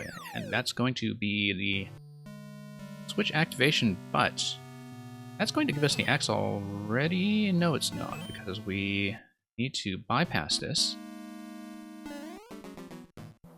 No, we don't. What we need to do is we hit on-off, we go back. That's going to be a right to left segment that eventually takes us to a path that will get us over to the other checkpoint. So there's going to be a little bit of a back and forth here, where eventually we get back here. Let's explore this for a bit. Looks like the way to get here, actually, would eventually be with an on state, such that you drop down from the right side of the level. Drop down from the right side of the level and you see the X. When you see the X, at that point you're kind of presumed to have the frog suit for some kind of necessary objective, as we were told earlier. And then grabbing this coin will allow us to get through. So we'll have one pink coin that awaits us somewhere in the level, and we'll eventually have some kind of drop that comes down on the right side. We'll have to make it over the X. And so it is entirely possible that we will fail the cake objective at the very last minute just by accidentally hitting the X, but then that's the kind of thing that happens, so whoops. Nice to have that checkpoint act as a midpoint, of course. So yeah, it is going to have a bit of a back and forth structure. That's how the two-state change from the off blocks to the on blocks is going to function.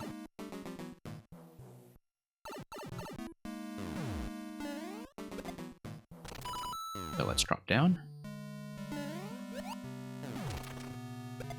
And here we have the, whoops, head bump death there. That was very much unnecessary. Yeah, I mean, you know, this is very much what a Buffalo style level is about in some ways, is that the jumps feel standard, the technique feels standard. It's all something that's within the grasp of anybody who's played normal Mario game over to the late stages. But it does require you to read things somewhat quickly. The level itself is flexible, the platforming gives you plenty of room for adjustment.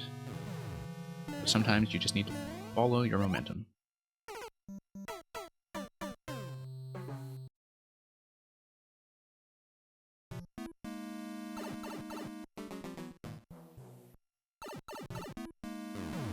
Okay, let's continue.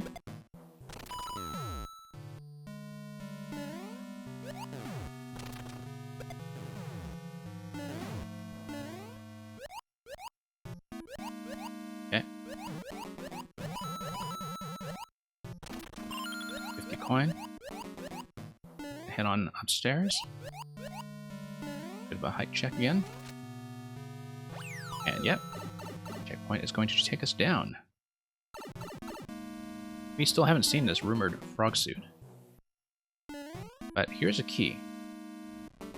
Interesting that it looks like there's going to be another state change to wrap around and come back to this key door.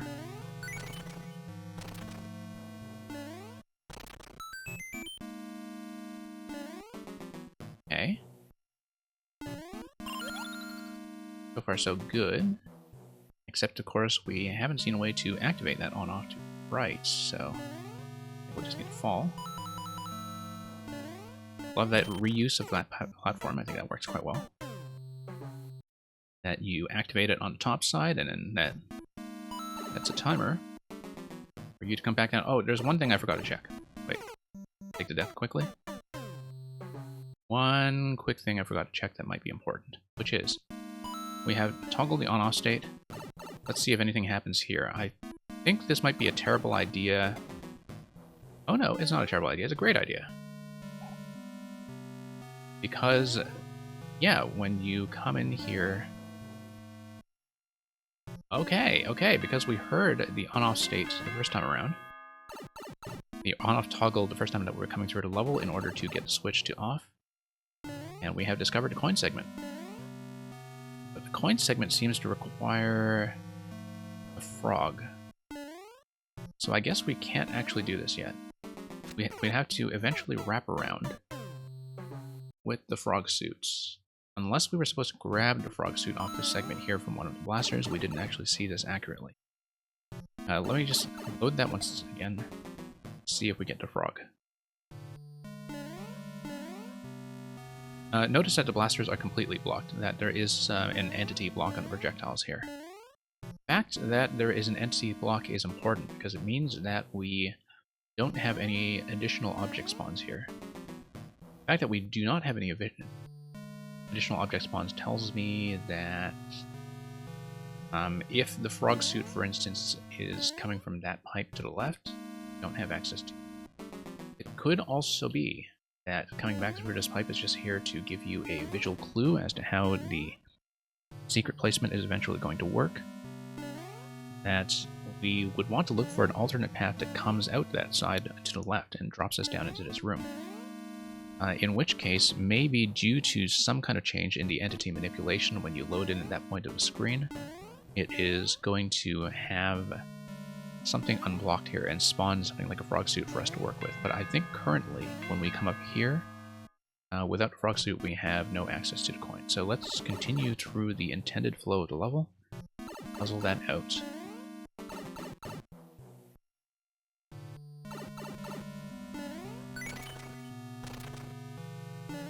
Okay, up to the left side. This lovely little platform doubling. I always fail to make an appropriate adjustment when I'm about to hit a wall like that, even though I know I'm about to deactivate it. Hey, awesome lap, welcome.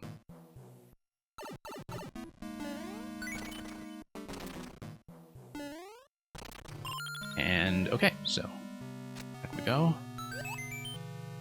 Let's drop in.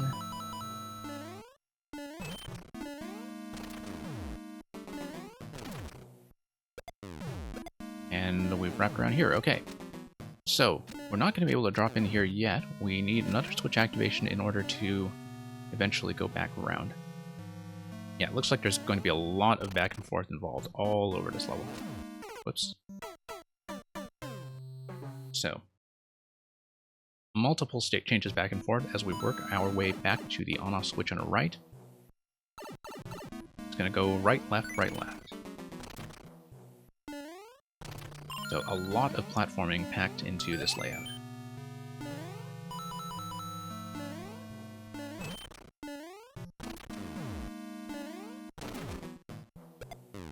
Okay.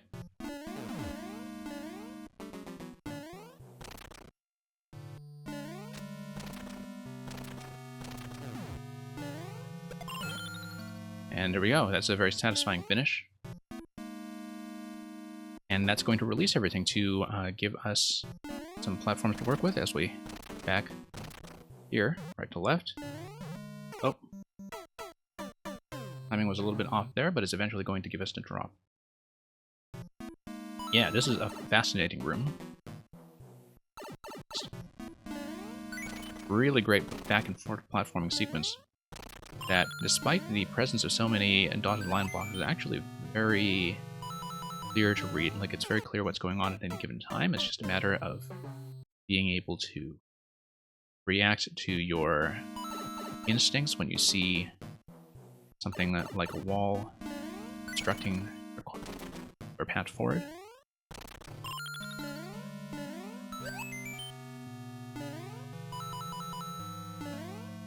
Like this one here. Being able to read that.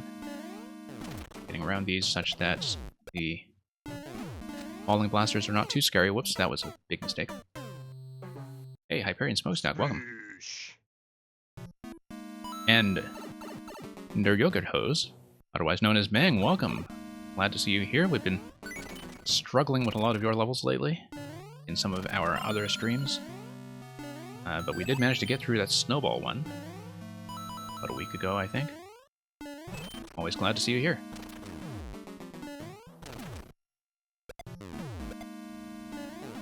Okay, just going to bufflin our way through this room. And tap that switch, and back we go.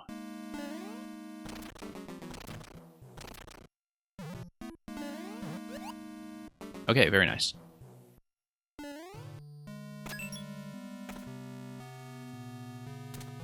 So, okay, we basically missed our opportunity then. And it makes me wonder how that frog suit is going to work. I'm probably just going to grab it clear first, and then we'll come back here and see how everything else is going to work. But let's say we go back through the store. It looks like the idea here is potentially to get up through this pipe. Because if we obtained a frog suit somehow, we would be able to go up through that pipe. It would presumably drop us back into the main world at the start location. Once it drops us back, we have access to the other coin. So here's a question.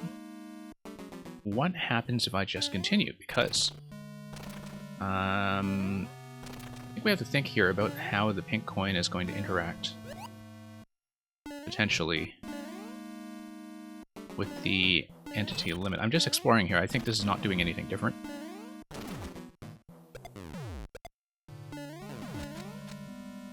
Yeah, this is just the same as before, because the presence or absence of the pink coin in the main world is not going to affect any of this. But I'm just redoing it so I have something to do with my hands while I think about how Cake Route is going to work. Clearly, I think we need to get up through this pipe. And I don't think we currently have the height to be able to do that.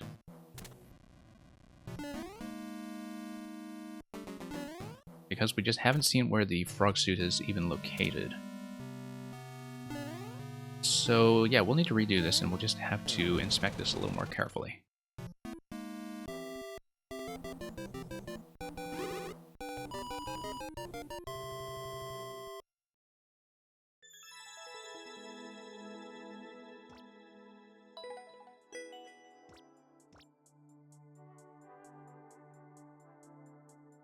Okay, let's start this over.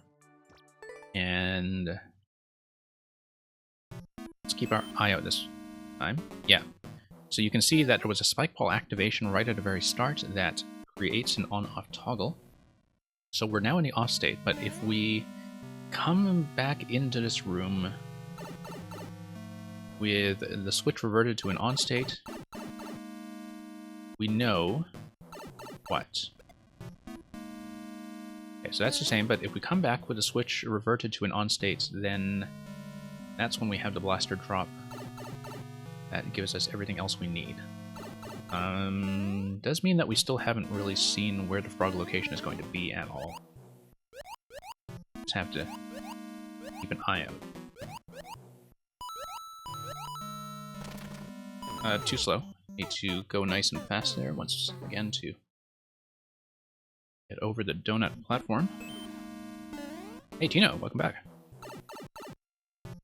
Glad to see you here. We did just beat this level, but I am looking for the Cake Route now. I do understand the logic of how this level is laid out to make the Cake Route work, but we have not yet found the key item for that, which is the frog.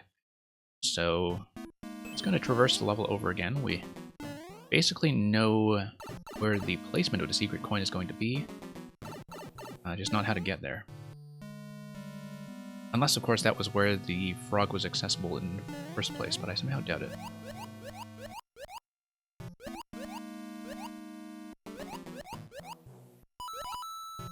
Whoops. Yeah, we do, I think, have an upper bound on how early it is we need to obtain the frog. So, it's going to come over this level pretty carefully. See how we might reveal it.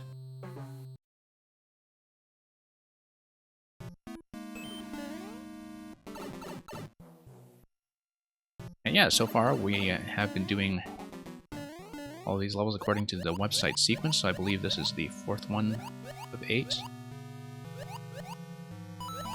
We've been grabbing every cake. Just looking at this carefully. Making a lot of mistakes we had already previously fixed, but I'm also kind of constantly scanning around in the visual field of the level just to see if there were any clues or secret placements that we might have missed that we will need. This spot up here is not going to be a whoops. Hesitated on that slightly.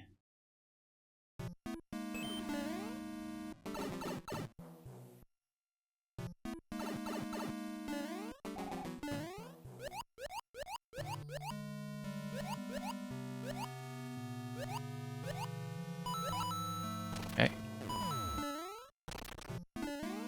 Let's wait for the next round on the cannons.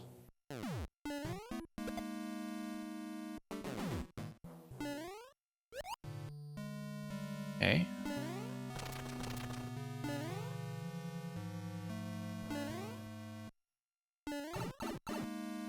so far, no sign yet how this is going to work. Hit a checkpoint. Go back. It might be something to do with the respawn from checkpoint, now that I think about it. It could be, because if there was any kind of destructible element in the first part of the course that is not served as destroyed once we respawn from a checkpoint, then that could potentially affect what's going on. Like, because of course, like when we start this level right from the beginning, it's going to have a different state when you have destroyed elements earlier on than when you play continuously with no checkpoint. And so that's potentially one way the secret could be hidden, but I'm going to inspect the segment a little further before I jump to that conclusion. It's entirely possible that we'll start this one over in order to do the frog hunt. Axeman, thank you for the raid. Glad to see you all here. I'm just going to pause in just a second and quick shout out.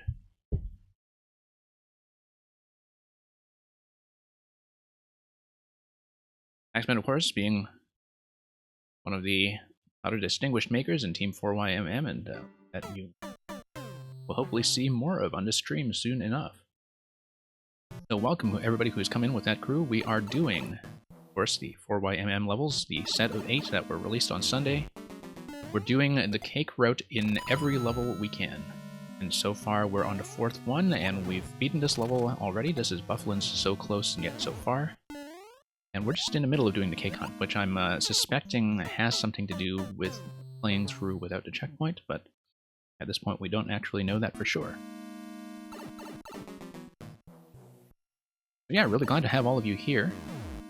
In case you are coming here for the first time, we usually run viewer levels in the same time slot once or twice through the week. Currently planning to do so in the same time slot on Thursday. We also run a kind of night owl overnight stream that is kind of late night NA and early morning EU, often over the weekends, and that tends to be a mix of viewer levels as well as some of my personal selections. So lately we've also been doing some preview streams of the makers of 4YMM, so you kind of get a sense of what their styles and habits are before their project levels are released.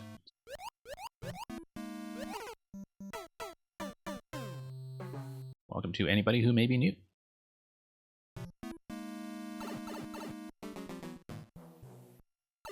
So yeah, like I said, we have beaten this already. We just kind of combing through this again once more for cake.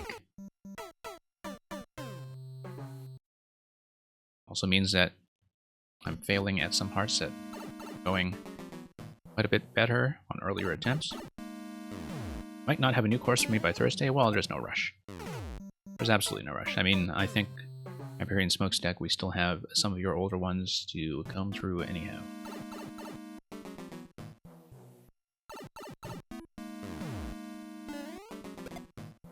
Hey. Was a blue block up above. I think that was really only relevant to the first time through in this segment, though. Okay. Older ones are crap. I mean, you know, yeah, people, I think, feel that way often. And often justifiably, I think, when you look at, you know, just in general, how much your sense of good level design can change just by watching and playing a lot more levels. And also just finding out as a player what works. Okay, that was an easy jump to make. I was just busy. I'm busy kind of watching everything on the screen at this point to see if there were any visual clues I might have missed. So that's why we're kind of failing on some of the easy stuff. But yeah, I'll have to think about what the sort of destruction pattern was like with the initial on-off state change. Because I strongly suspect that that is how the entity blocking is controlled when it comes to how the frog suit's going to work, but I may be totally wrong about this. So in the meantime, we just kind of need to comb over this very carefully and see what we might be missing.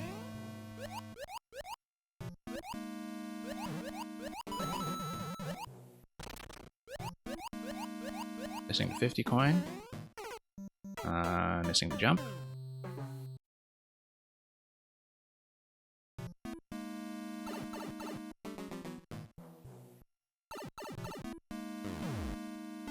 Yeah, could be that this attempt is not going to reveal any vital information that we're looking for, but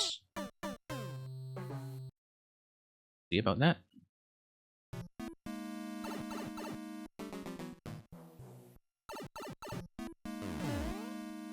Oops.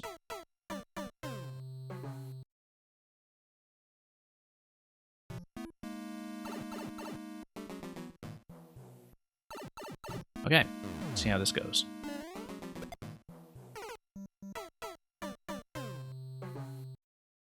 Yeah, it may be, as I was saying, that the single segment will matter, but currently the objective is that I want to go back to the start with this on-off state change, so I can just take another look at how the coin route is working and how that entity block might be broken, because we just need to sort of inspect that level again, because I hit the ending the first time, I think, sooner than I expected in some ways. And yeah, we'll just have to do a little bit of detective work as we play this on hard mode.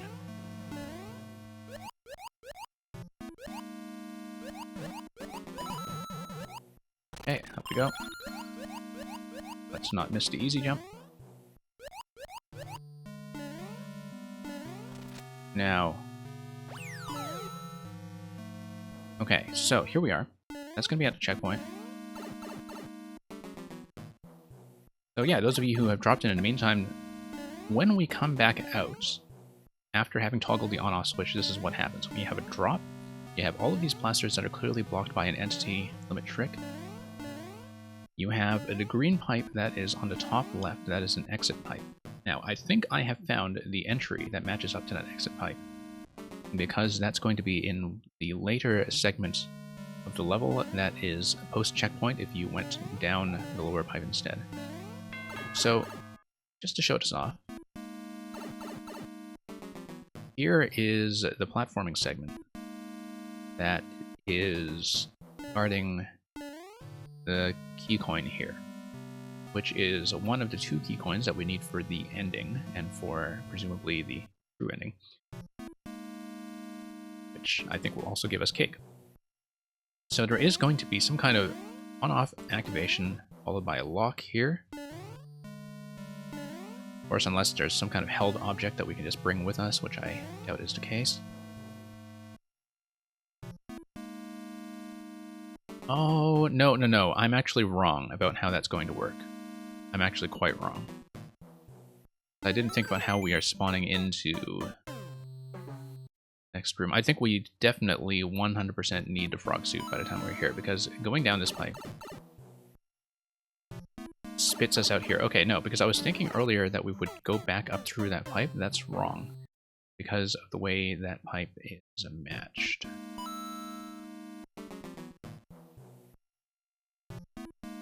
Now, you have that key. It is, however, entirely possible that we do want to grab the frog suit in this segment here, such that you can go back up through the pipe here. That doesn't explain that top left pipe that was connected to the one-way panel, though. So, either this pipe to the left is, I'll show you here, up in the top left, either that is a secret exit that Mario comes through, or it is something entity blocked that would drop us something vital like the frog suit. But I think the idea must be, like, eventually we need to get our way back here with the frog suit, and that much is clear. And it doesn't look like there's some way to unblock the entity limit from what I'm looking at, in order to get the blasters to do anything but act as a state-activated platform.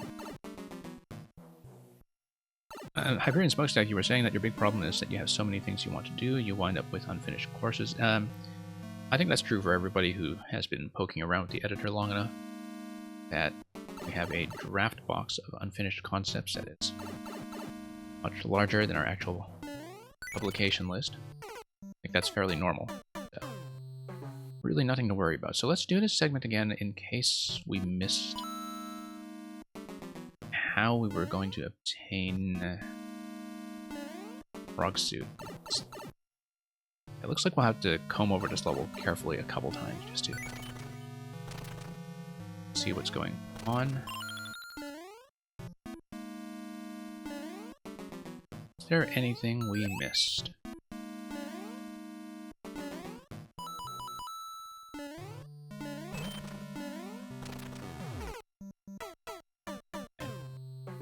Just going to return to the website level description. Frog Suit is hidden in the level, yeah. B. Really need to comb through this carefully then and see what location we might have missed. It's entirely possible that Frog Suit is in this segment because that would make sense with the flow of the level in terms of getting you back to the left side of the main world segment. Notice that the blasters are blocked, right? Are they blocked? Yes, they are. So we also know here that we are at entity limit when it comes to the blasters themselves. So if we are able to destroy one of the enemy elements in this zone, we might potentially be able to get a frog spawn that way instead. Also note that grabbing the key may, and actually should, affect the entity limit. Which is going to be interesting, because suppose we don't spend the key. Don't spend a key, that wouldn't actually affect much. But look at, yeah, it looks like we don't destroy anything because we are just stomping onto dry bones. When we stomp onto dry bones, nothing in the entity limit frees up.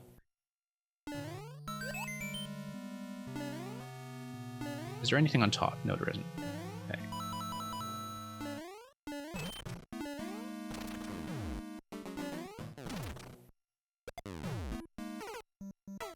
Yeah, just scanning this very carefully. See what else we might be missing.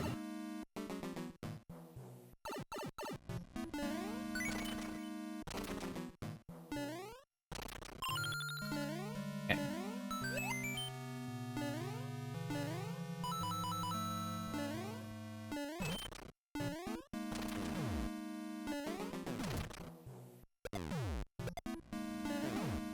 Alright, so let's move up here. Okay, so here's one thing that does get destroyed. Look at this muncher to the left. When we have a switch activation, that muncher, I think, is the one element was seen here that actually gets nuked. Also, the cannon right here. Okay, so a couple of things will free up. But there is something that's being done with the projectile limit here to prevent the blasters from firing. And that seems relevant somehow. Blasters, of course, are also being blocked here by the state change. Here's one thing we haven't tried.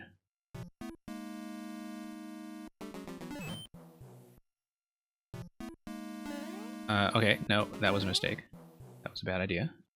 Maybe that was a bad idea. What if we have an off state? Are we able to make that jump? Because look at the placement of the blue blocks there. If we are able to make that jump with something like an edge jump, that might be the trick, because we don't know if perhaps the placement of the frog suit is something that is being spawn blocked. Notice, okay, so the placement of the blue block here is to the left of this blaster. Yeah, because why else would you have a 3-stack there? I mean, okay, no, that is to place the muncher stack that kind of scares you on the right side the second time you come around. But we don't know what else it is for, and just need to try to break this thing to bits to see what options we have available.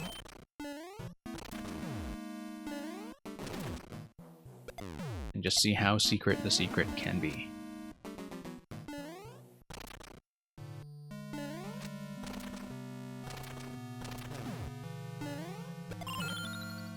Because suppose we tap the switch. Instead of heading over right away, does the edge jump give us enough distance ever? I don't think it does, actually. No, okay, that's not going to be the way. Oh, but it certainly looks very tantalizing as an option. It certainly looks like it's something worth trying. And yet...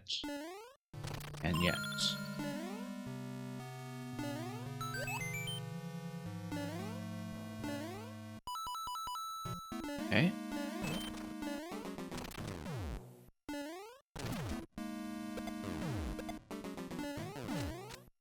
Let's wrap around once again. Just going to look very carefully at the on-off state.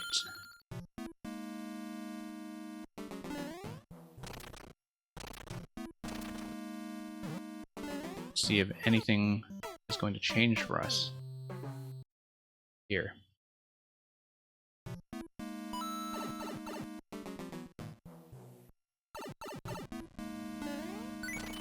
Yeah, so the key to do that. Yeah, the element control here in general I think is quite interesting to watch.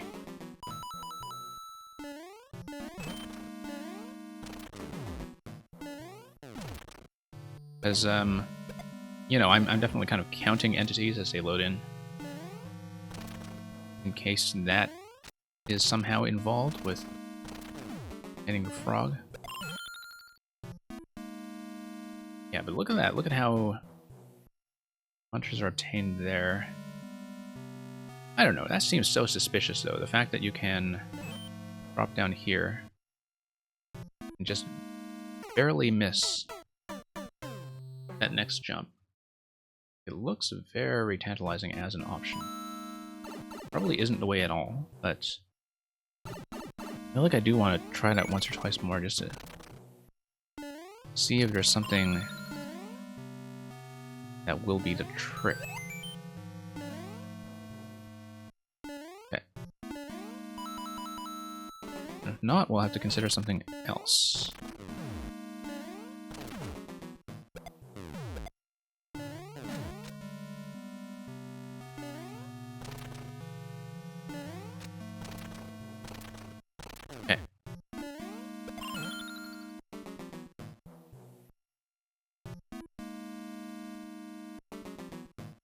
Alright, let's go back to standard way just to...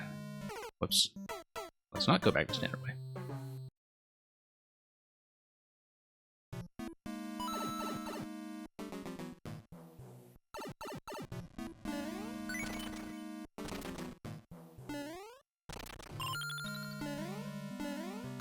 Got some 50 coins over here.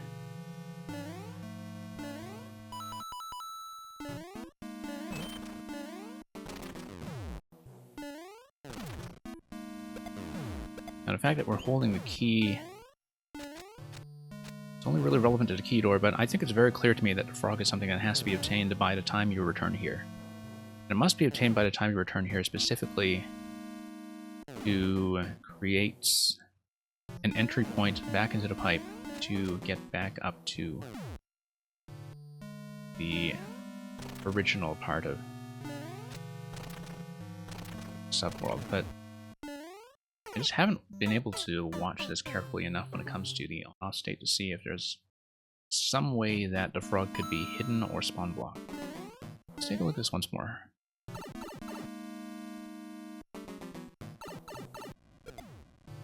Because the thing that still looks suspicious is this pipe to the top left. Because it is either a secret exit or an item spawn, and it's very hard to tell which one. I doubt it is an item spawn because you also have all the blasters that are kind of constrained by the entity trick currently, and so maybe the idea is that when we are in the subworld, we should be looking for an alternate pipe exit in general. Because like currently we just don't even know what that pipe is for. It may also be an exit pipe for when you wrap around here, but let's just take a quick look. Yeah, no, that actually looks like it's just an exit pipe for when you are finished with this segment and when you toggle the on-off state. Come back here, you drop through. And you drop through in such a way that the level is in an off state. Now, this is interesting in that currently the thwomp is held up by, well, I mean, it's suspended in midair, but it drops if the zone here is entered in an off state. If it is entered in an off state, however, you don't actually have access to this part here. Yeah, just trying to scroll around to see what's going on.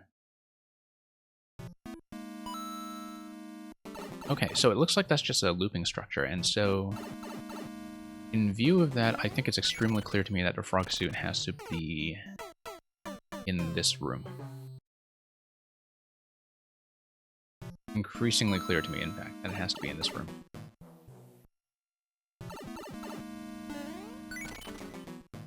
But hard to tell. I mean, it could also be in the first room if it was just something that we missed based on destruction. I have not yet tested what I was speculating on earlier in terms of making it back to the beginning without the use of the checkpoint, in terms of maintaining any kind of destruction that has already happened. That's something that actually does seem relevant here, simply because we don't yet know. Clearly there was some kind of destruction going on the first time through when we spawned into this room at the very entrance. We don't yet know what happens when that is preserved. Basically when things break. It might be nothing, but really have to study that last room carefully, just to be sure.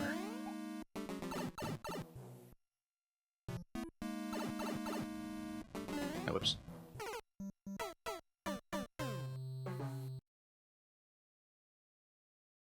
Now, I am, of course, hoping that I can do all of the cake hunts today in one session. If we don't wind up doing that, then we'll save some of it for a backlog or catch-up, or possibly do an extra session to wrap it up. This, of course, is the hardest level in the set, and presumably also the hardest cake hunt, so...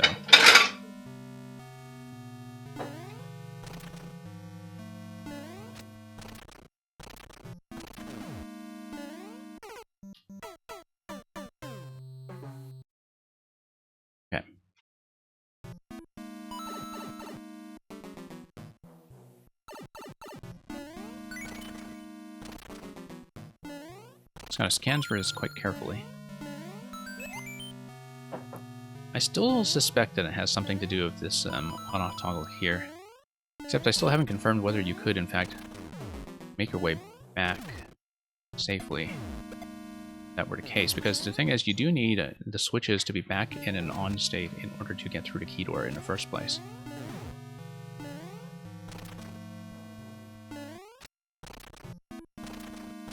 But the destruction of certain elements does matter, so maybe we just need to loop around this twice.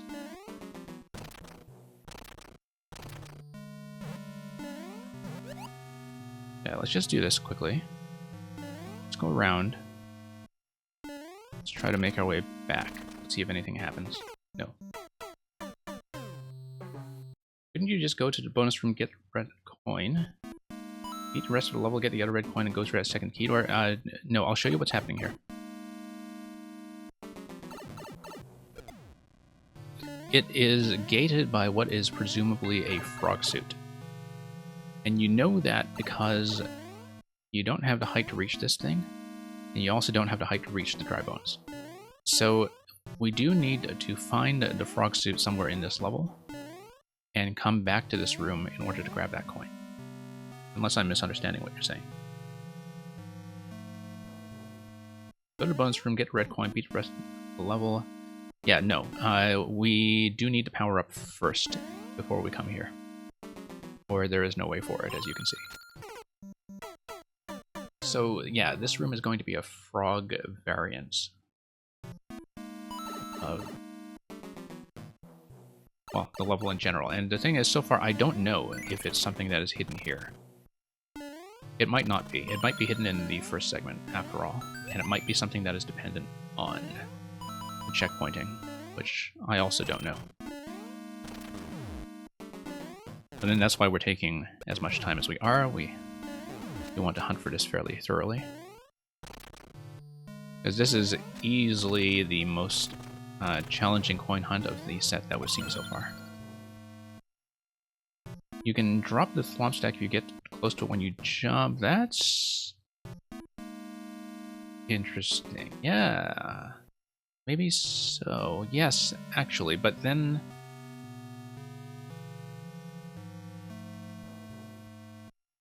okay. I'm thinking about the curvature of that jump, and then...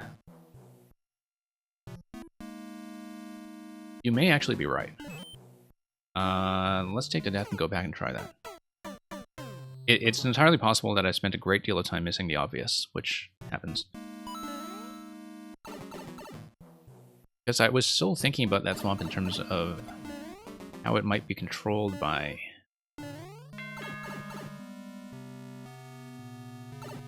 right, because if I just kind of sidle up to it... yeah, no, I know what's happened here, is that earlier on, my jump arc up to the 50 coin was a little too high, and so I never actually saw the Thwomp drop. I went up like this.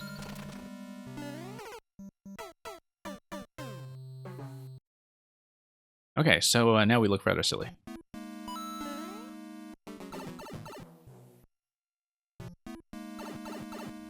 Yeah, no, now we look rather silly.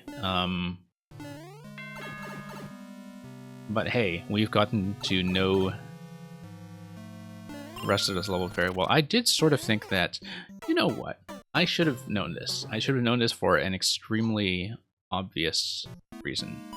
If you are familiar with the kind of aesthetics and policies of the 4YMM project, there is one thing that actually makes it very clear that continuing there was what we were supposed to do. Not just the fact that we had this light bulb of insight over here, but because if we came here, and if this were in fact enforced by a power-up, that would be an SD lock, in that there is no way for it except to jump down into the lava as I've been doing. And as an SD lock, it would not have passed the 4YMM seal of quality check. And you see, this is the kind of mentality, I think, that Mario Maker manipulates you into forgetting, is that we are so used to levels that do in fact work. With the logic of SD locks in that, you know, you do have to kind of jump off, that where are we kind of playing this with the same level of trust that we often afford a standard Nintendo level when it comes to a quality check, we would know that this is possible and that I should not have given up on it so quickly. Every time I do that, I go way too hard the wrong way. Yes, that's something that I think people who have watched me do puzzles on the stream have seen far, far too often, that we spend way too long on the big brain solution. Often our disadvantage. Okay, so let's actually do this platforming segment. Yeah, we overcomplicate a lot of things around here. Interestingly, it looks like it will preserve the frog for later part of the level, unless we're missing something, so... we'll actually get to do the subworld. Whoops. Okay, POW is going to get rid of the muncher, and it is going to get rid of the munchers on the bottom platform that allow us to fall on the platform. Let's see how that's going to go.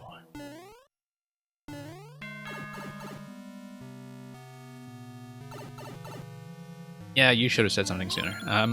No, I think what happened was I actually did try to make that jump earlier on a much earlier attempt, and because the jump arc was too high to activate this lob, I just kind of instinctively gave up on that without looking at it properly.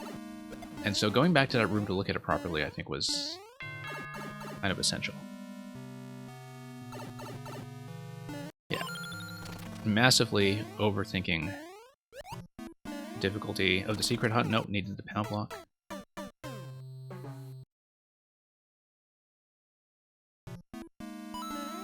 It's alright, in the worst case we just tanked a lot of this clear rate.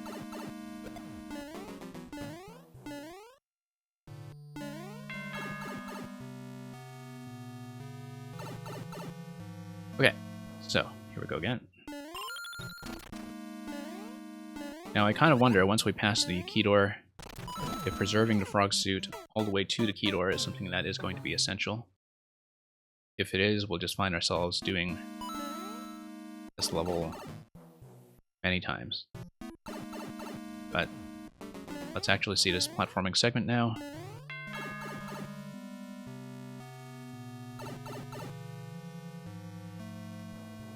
The awesome lamp, the reason is because the long version of the level description that is on the 4YMM website does make reference to the frog suit as something that is required for true ending. So I assume that even if we wrap around here and collect the coin, that there is still going to be some kind of item preservation challenge. It will require us to be quite careful. And so yeah, I was actually a little bit misled by that description into thinking that frog suit would be the lock over here. It should have been very obvious to me from the structure that that would not be the case.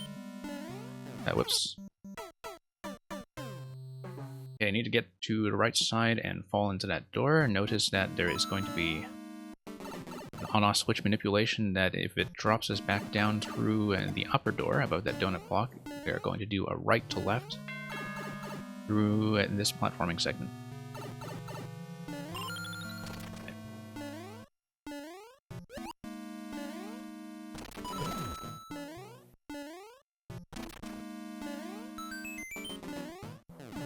Okay. Going to drop us off the top. Or Y. Okay, we're still looking for the MM.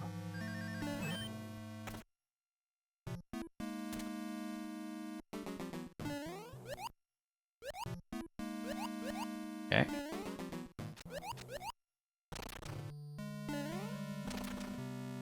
So far, so good. Nope.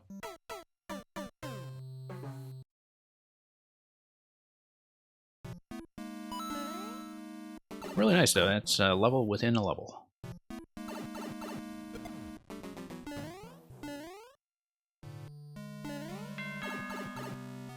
And it's a pretty substantial chunk of platforming that adheres to the same back and forth two-state concept.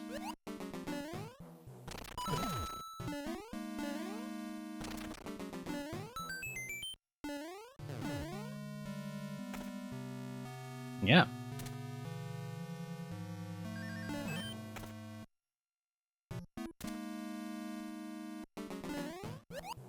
Okay. Now the funny thing is, we actually still have an actual puzzle level that's going to be coming later in this set. Assuming we manage to get to everything in this session, which is not yet guaranteed.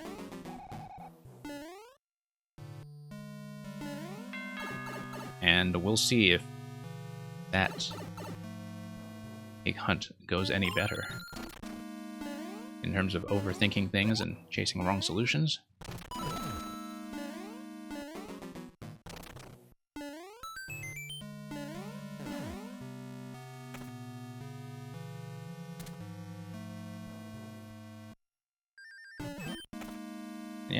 Thank you for the cheer.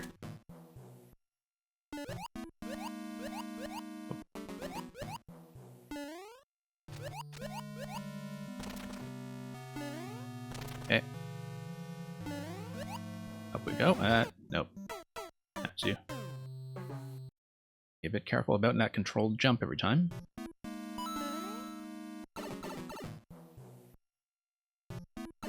So yeah, spent an awful lot of time kind of tracing the wrong solution. I kind of like, by the way, that whenever I sort of impulsively jump back over to the left side, it does give me just enough time to not get crushed. Such that those of us who are not really paying attention are given a slight reprieve. Whoops. And thank you for the follow.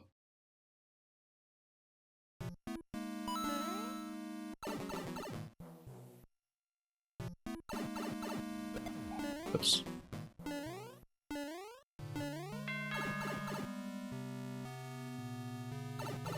And change character to Toad. Yeah, that will kick in with the next attempt. Thank you for the request.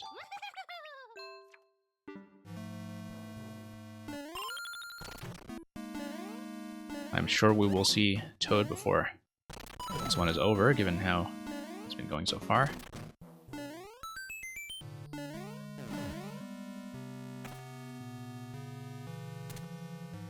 Okay, let's grab the 4Y.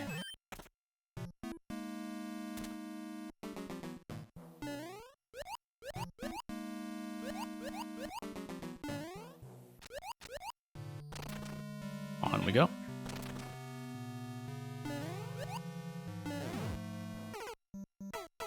And then, okay, it's going to be up that upper dry bones and then down, grab the other coin. See if Toad fares any better.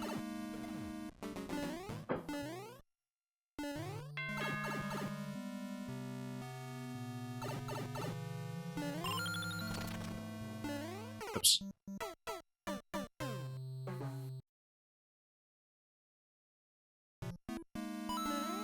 Now, thankfully, the other levels we had done so far all went by fairly quickly, cake hunts included, so this is definitely going to be the longest one of the stream today, I would assume. Could always be wrong. But, I don't like how it's presented as the centerpiece of this series.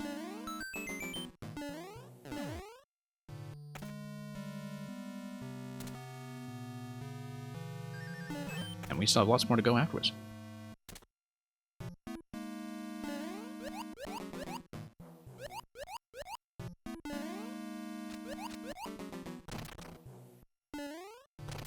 Okay.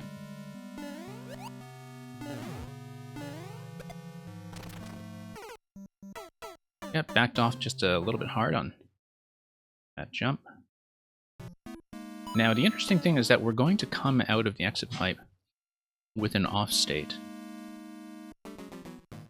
And that's going to affect how we re-enter here. I would assume that there's maybe a toggle that brings it back to an on state by the time we come in. Such that it would actually give us access to this again. Otherwise, we would need to wrap around the entire level and do it twice.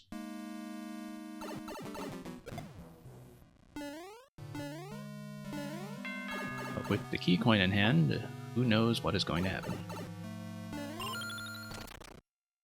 Whoops.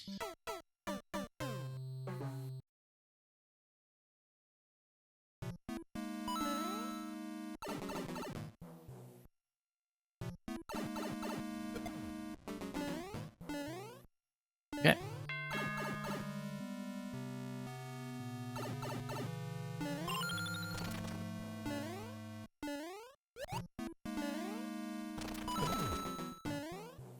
Yeah, the level itself in its standard form is actually pretty mild.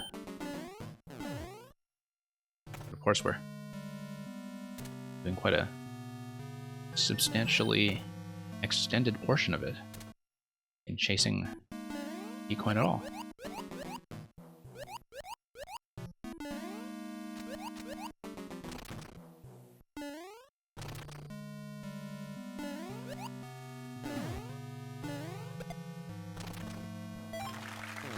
Okay, got it. Now let's see about checkpoint access. Looks like there is, yep, once again an on-off toggle, as well as the munchers up top that control the spawn up there.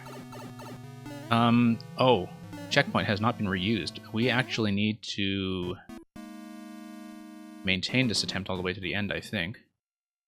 I'm gonna poke back in here just in case. Not that, I mean, we'll need to do more platform to reach any checkpoint for sure.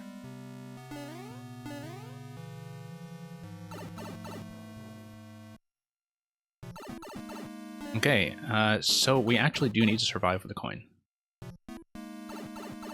Which, given the way I've been playing, well, we'll see how that goes.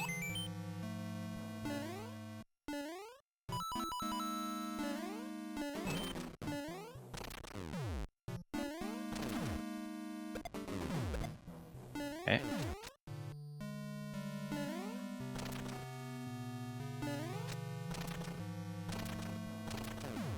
Yeah, so it is a substantially extended version.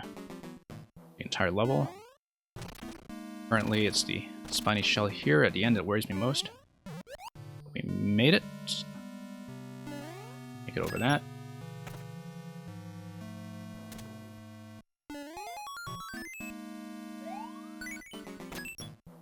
Let's see what's in here.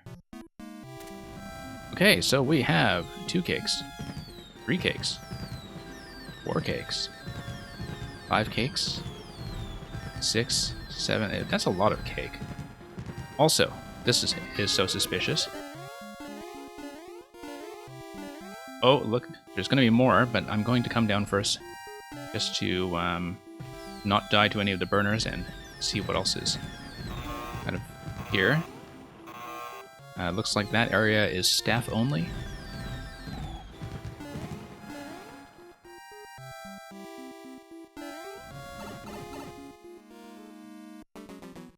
Or a YMM.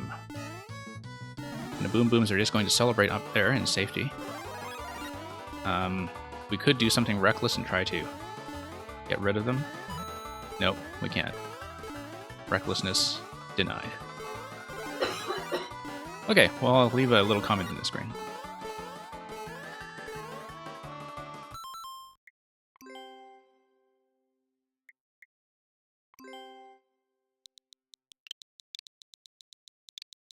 So, close.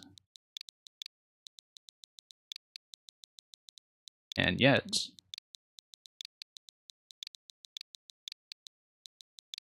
so delicious. Delicatessen, yeah. Be a good choice.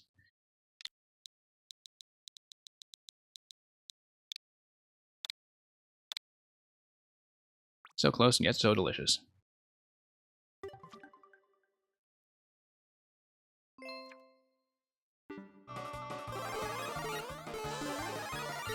And then we'll drop in through this pipe over here and see where this goes. 4Y.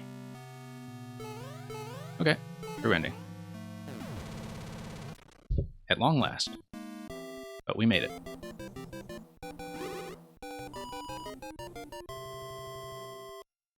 So yeah, as averse as I normally tend to be when it comes to hints, I think that time that was actually appreciated, as my viewers came in and decided to rescue me out of mercy. So, thank you for the rescue and for many GGs.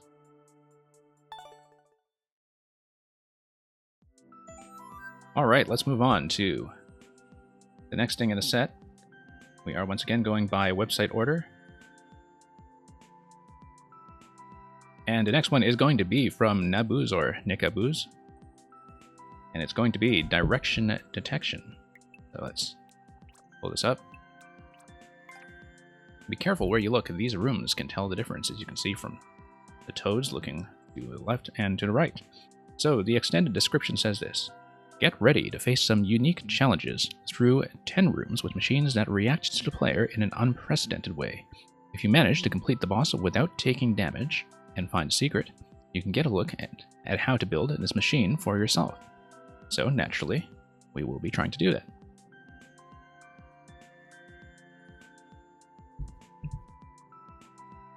But yeah, I hope I enjoyed this as well. We've certainly had a great time with some of the contraption levels that we have seen from Blues already, and we see that Mr. Sparky, who tends to be a regular here most days, has clinched a world record, and we probably won't be competing too hard for that, given that we have 1,400 footprints on this thing and over 500 completions, and he is still holding a very tight record by the looks of it. So let's take a look. I had heard about the basic concept of this level, but not the actual working of the mechanism, and I am quite excited to see this in action. So, see the tutorial screen telling you left for blue, right for red.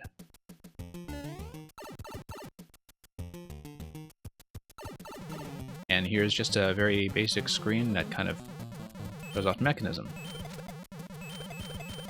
Wow, look at how instant that is. We can just kind of nudge back and forth and nothing breaks.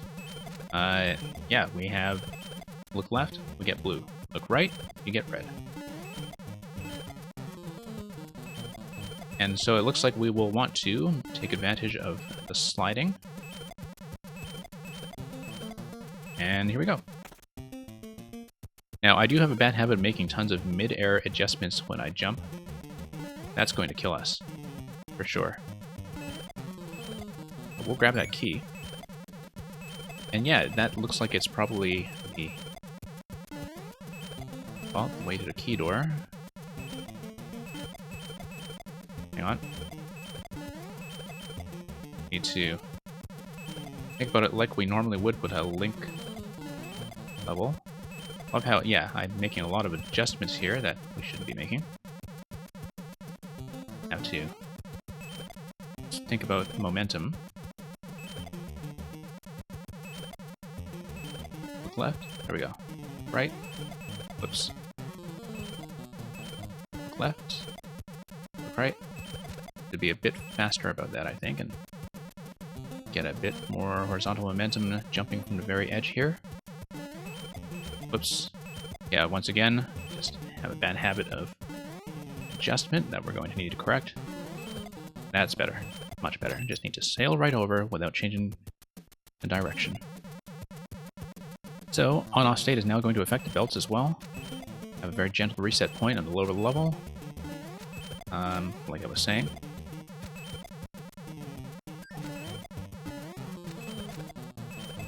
Wow, the fact that our good friend Mr. Sparky actually did route the world record time here, I think is very impressive. Also, I love how you have the indicators of the ice and coin blocks on the left and right, numbering each of the test chambers, signifying right now that we're in test chamber number 3. Whoops. To work out this pattern accurately.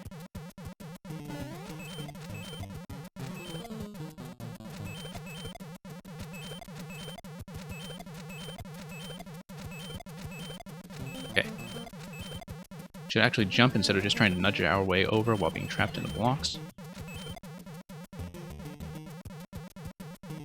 You like the first version mechanism more, even though it was louder, I see, okay. I mean, you know, there's already, I think, quite a bit of a constant background sound effect going on. I didn't see the first mechanism, though, so can't really comment on that. Oops. Alright, let's figure out what my pattern will be for the last jump. I have to break a lot of bad habits when it comes to how I usually play Mario in order to approach this level properly. I think moving it all the way to the end is probably the right idea, because then I can face right and just jump over. Yeah, there we go. Should just stop and think instead of trying to play this impulsively. We will want to make use of the ice and a trampoline in order to get through this one here. That one's going to go quickly.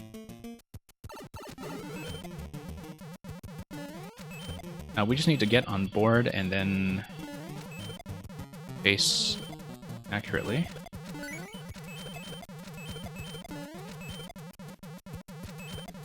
Okay, that one went well. Yeah, the mechanism does feel pretty snappy as is, but if you had a louder but even snappier method, that would be kind of interesting to see in action. No, I knew that was going to happen, and yeah, we just need to get up the first part of the track junction first, and gotta pay attention here, hang on.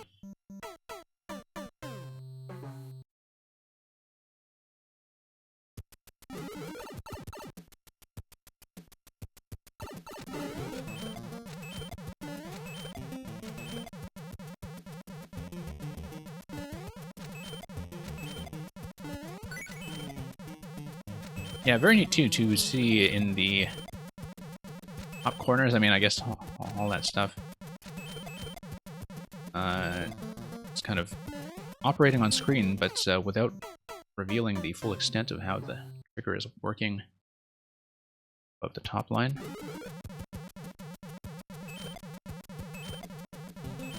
Yeah, really quite satisfying just to watch that shell activation.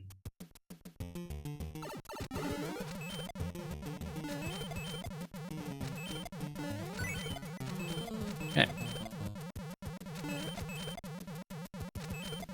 Yeah, the thing is, in the current layout, you know, the material on screen looks very simple and elegant in a way that does not take up too much space.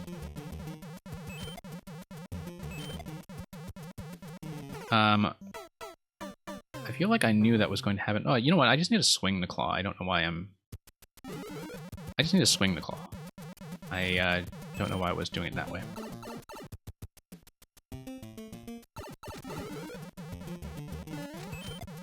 Nope. But, you know, I think the trick to this level is that the concept is very simple. The, you know, from the player's perspective, like the way you navigate the concept is very intuitive right away in terms of knowing what it is you need to do. Executing it is simple when it comes to the actual inputs. And the challenge is mostly mental. The challenge is mostly just, you know, being able to keep your pattern recognition straight and being able to read things at the right time. And so I think that's the thing that makes this level have a very unique character, is that the difficulty is coming from, you know, keeping your head in order rather than, whoops, thinking so much about anything like reflexes or a more, you know, conventional kind of puzzle solving where you're trying to figure out a solution. Here, the solutions tend to be fairly straightforward, but the execution can leave you very confused if you don't have a very clear picture of what timings you want to use. Okay, that was wrong.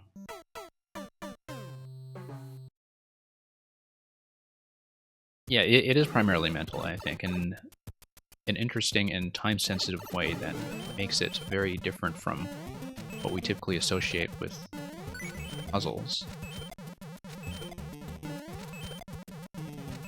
And like I've been saying since the early rooms, it does force you to break certain habits that are easy to develop. Mario player. Okay, I think I will need to swing this. No, I want to swing to the right, and I want the claw to carry me to the right when I'm looking left, and then I slide up gently past the wall and safely. And it should not drop me. I think the claw has enough of a reach to prevent death, but we'll find that out in just a moment.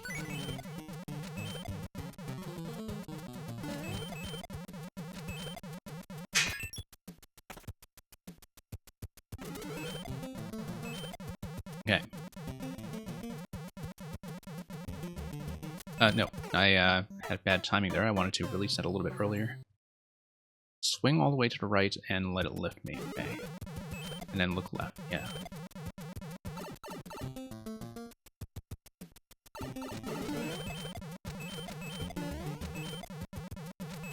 And,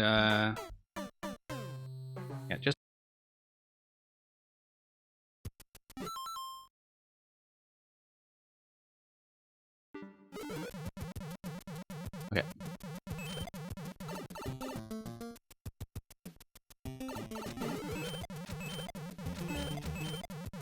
Back we go.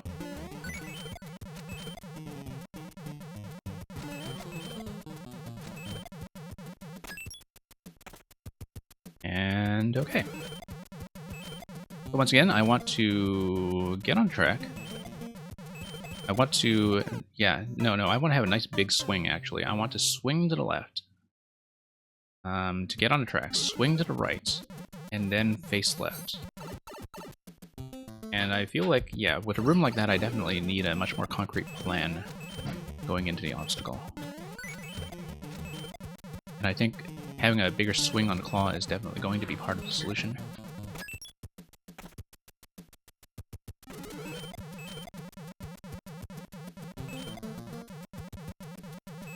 Okay. Swing, swing, swing. No, that's not going to be it. Right, because I don't want that to rise right away. I need the claw to somehow proceed on the next segment without pulling me up. I'll need to go back to the room and think about it, because there's something about making a claw progress without hitting the spikes that I am not yet doing, and I feel like I have not been looking at it carefully yet in terms of the amount of room that I have on the claw. So we'll just need to be very careful here. Yeah, so oh, you know what? I can just trap myself. Yeah, I can trap myself, and that's the way to do it. Trap myself and then drop back into the claw. I had not really been thinking about the trap as the way that I would remain safe, and that is clearly the insight that makes it easy. So yeah, and once again, the insight leads you back to a solution that is more of a mental thing than anything that is execution-oriented, so... Yeah, release. Trap.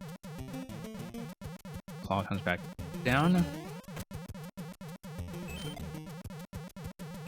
Oh, nope, I needed to trap myself in there. And then I want the claw to fall, and then I jump off the claw at the bottom. Like, I need to do a little bit of a swing, I think, in order to pass that when I get to it.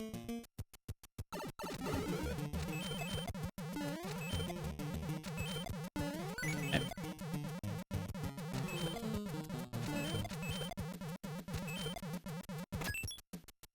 Of course, we'll need to see about that ending when it comes to not taking damage from the boss. That's, of course, thinking way ahead, given that we're only on test chamber number 6.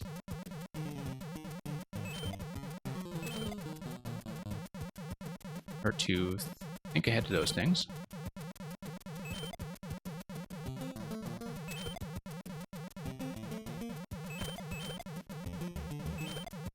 And there we go. Okay.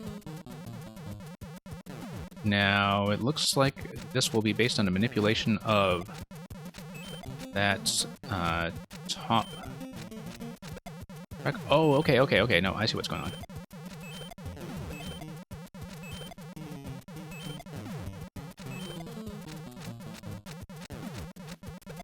Yeah, basically a breakout room. It's kind of neat that it's an exhibition of the different mini-games that you can make using a facing mechanism. And... okay. Yeah, I definitely feel like you're going to give the other way of implementing this mechanism a workout that there's certainly still a lot that can be done. Oh, whoops, felt that. Because there's just clearly so much conceptual space, I guess we didn't need to do that. When it comes to what you can do with the facing concept, as we've already seen with some of the earlier rooms. Nope, missed that. And, whoops. Yeah, we already have the Muncher down. We can just drop the Koopa straight down.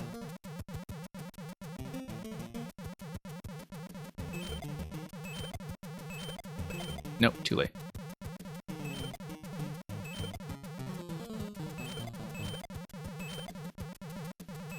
Yeah, the more I play this, the more impressed I am with the world record. And when Electro Dude drops by my stream next, I'll have to tell him that.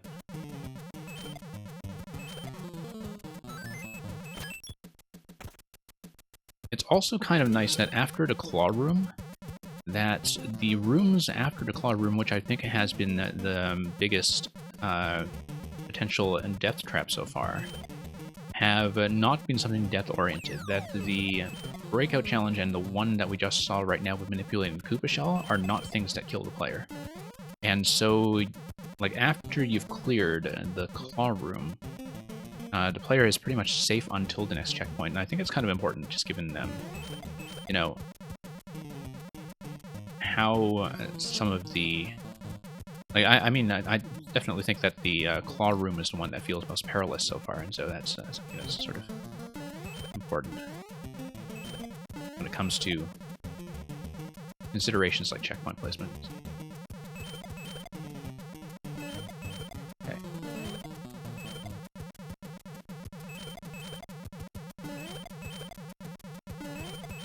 Here we go. An escort room, yeah, it's absolutely necessary, I think. Okay, so we have Fire Flower, and that's how the boss check is going to work, is that we need to preserve the Fire Flower for the bonus, as we had heard about already. Whoa. Okay, so much for that, but we're just reading it for the first time.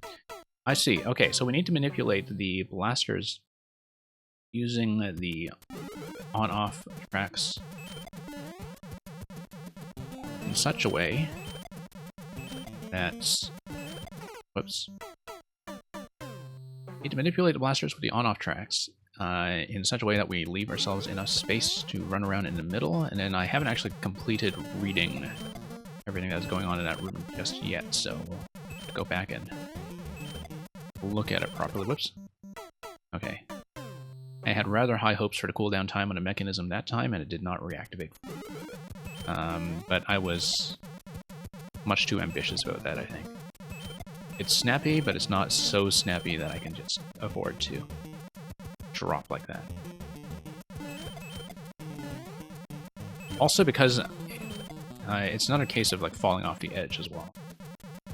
Not that it necessarily matters here, but... Okay.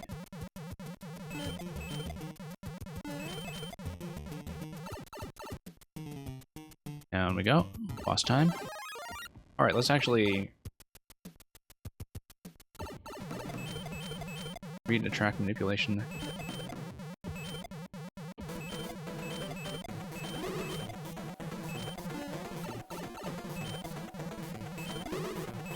Well, we'll try to do this. Okay. Yeah, basically we don't want it to narrow, and the way that it narrows is when one of the blasters gets trapped on the side, and the other one approaches it. So basically, if we keep them away from the left and the right edge, that is how we maximize the safe zone that we have available.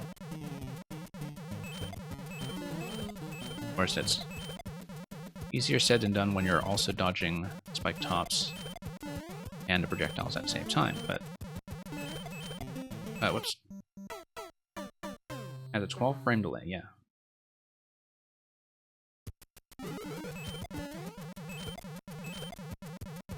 Kind of impressed that you timed that out down to the frames. But I guess it would be necessary to make this work just to kind of at least have an approximate sense of that. At least a very precise sense of that. Whoops. Still trying to take off going into the jump, and that's always a bad idea. Need to do a nice clean jump without our usual Mario adjustment habits. Yeah. Trying to beat the delay that time, and that didn't quite work.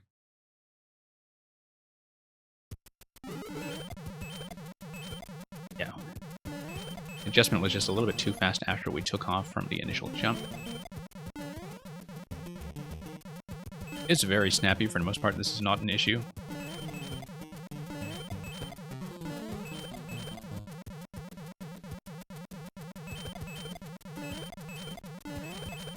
But I just need to not toggle it so quickly. Okay, so we'll try to keep the blasters away from their respective edges this time. Nope. Probably need to crouch jump some of this stuff. That'll be practice for the eventual secret hunting attempt, I hope.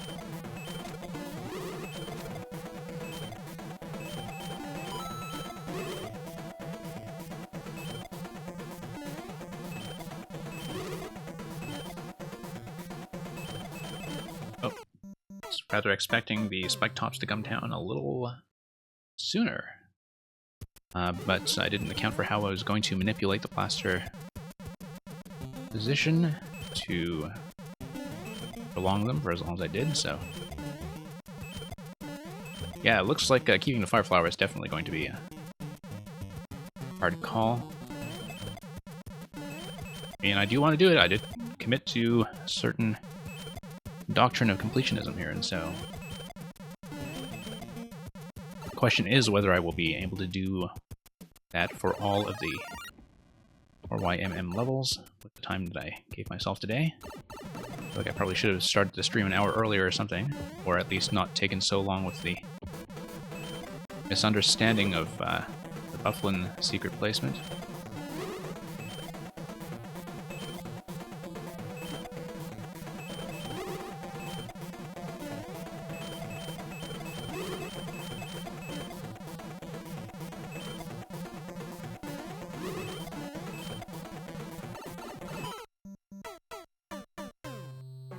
Getting there.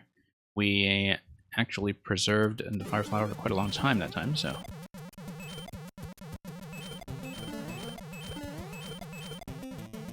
I've been so busy reading the actual back and forth mechanism there that I have not really been paying so much attention to how the room might work as a timer lock, the timer challenge.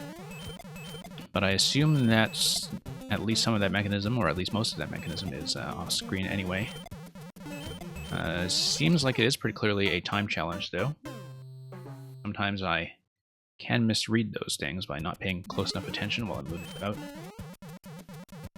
But I believe I just need to wait it out until I have access to the key.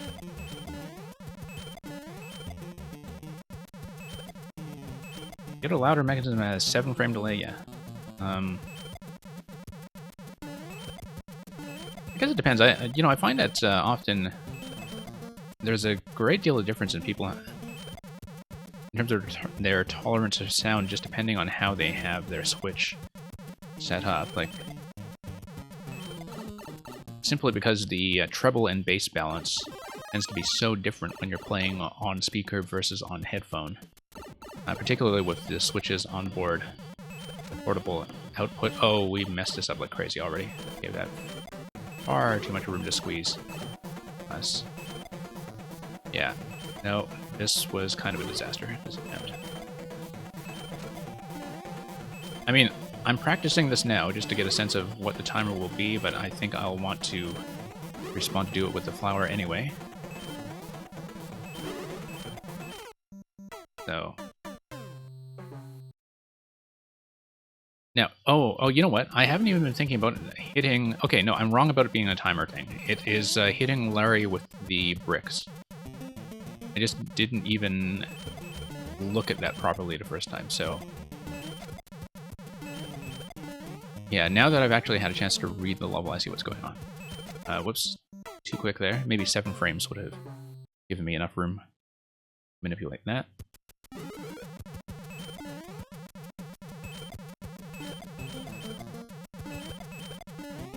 Okay.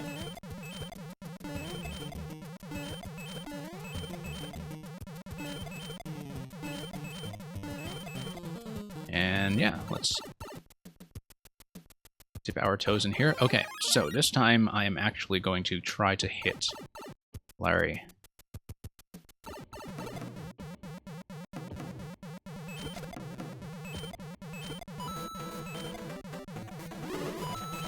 Okay, much better.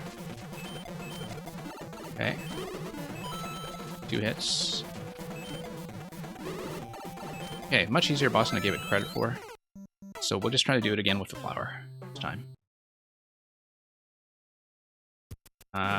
Also kind of looking at that red pipe to the left. Also, the gating with the ice blocks is interesting, because I guess they're too high in that top corner to be reachable with the flower, so it's just kind of there to work as an initial lock for spacing the bullet blaster mechanism. I was definitely looking at that since I held the flower and thinking, okay, can I reach that ice somehow and break it? And it does not look like I can do so just as a matter of height. Yeah, it is just a timer lock based on the photoboos there.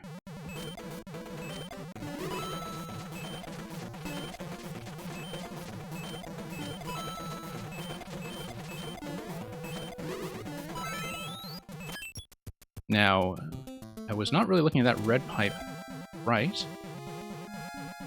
I am going to try to jump up, of course, before going through the pipe.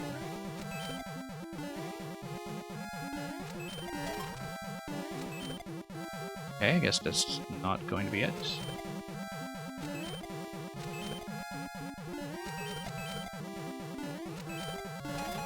There we go.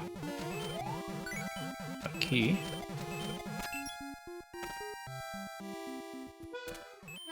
And extras! Okay, we're going to look at the DVD special features. Looks like there is an extra room, first of all, for people who did not keep the flower. I assume it's going to be two-way, but I'm going to look at this one anyway. Just to make sure we see the flower room first. I mean, I know that it's almost certainly. Okay. Ah, okay, so it is clown car based, using the slope and using the boo as the facing mechanism. Of course, I knew that as a facing mechanism it would have to be boo oriented. I didn't know that it was going to be with the clown card. This actually looks very entity efficient as a way to do it, in fact. Of course, the slope interaction seems like it's something that's definitely doing some of the work in terms of holding the clown car in position, but holding it in position in such a way that it would have the bounce work constantly. Really interesting that the boo state is enough to change this.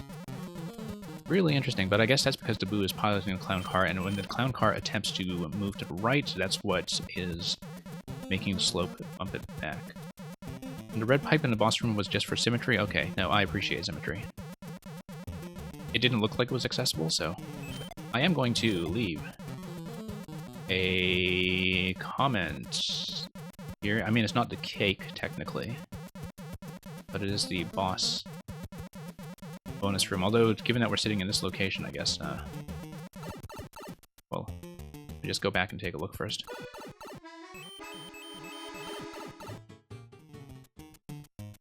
Ah, and here's the cake, okay. Well, given that we had the advanced objective, I am going to, although, you know, as the maker, you've already seen me kind of leave proof of Fire Flower. Leave a little comment card here, even though we have comments turned off.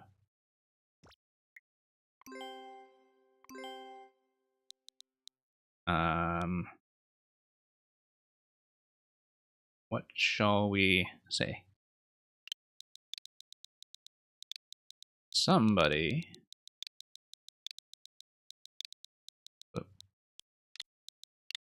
set. Is it? Hang on. I have to look this up if it's.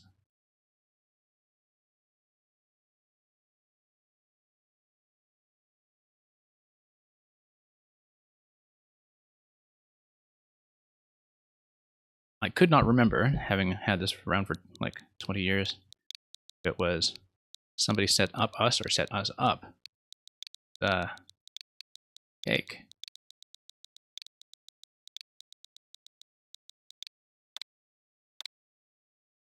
Okay. Unfortunately, not going to leave a stick drawing, but we did have proof of cake and proof of the flower spot, and so we have seen the setup.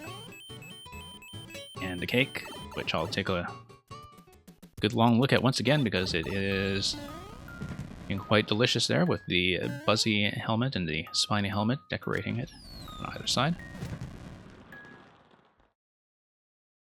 And, yeah, okay, so that's a happy 4YMM, and we'll head out the exit. Everything with the setup is important down to the X and Y position. Yeah, I can see why.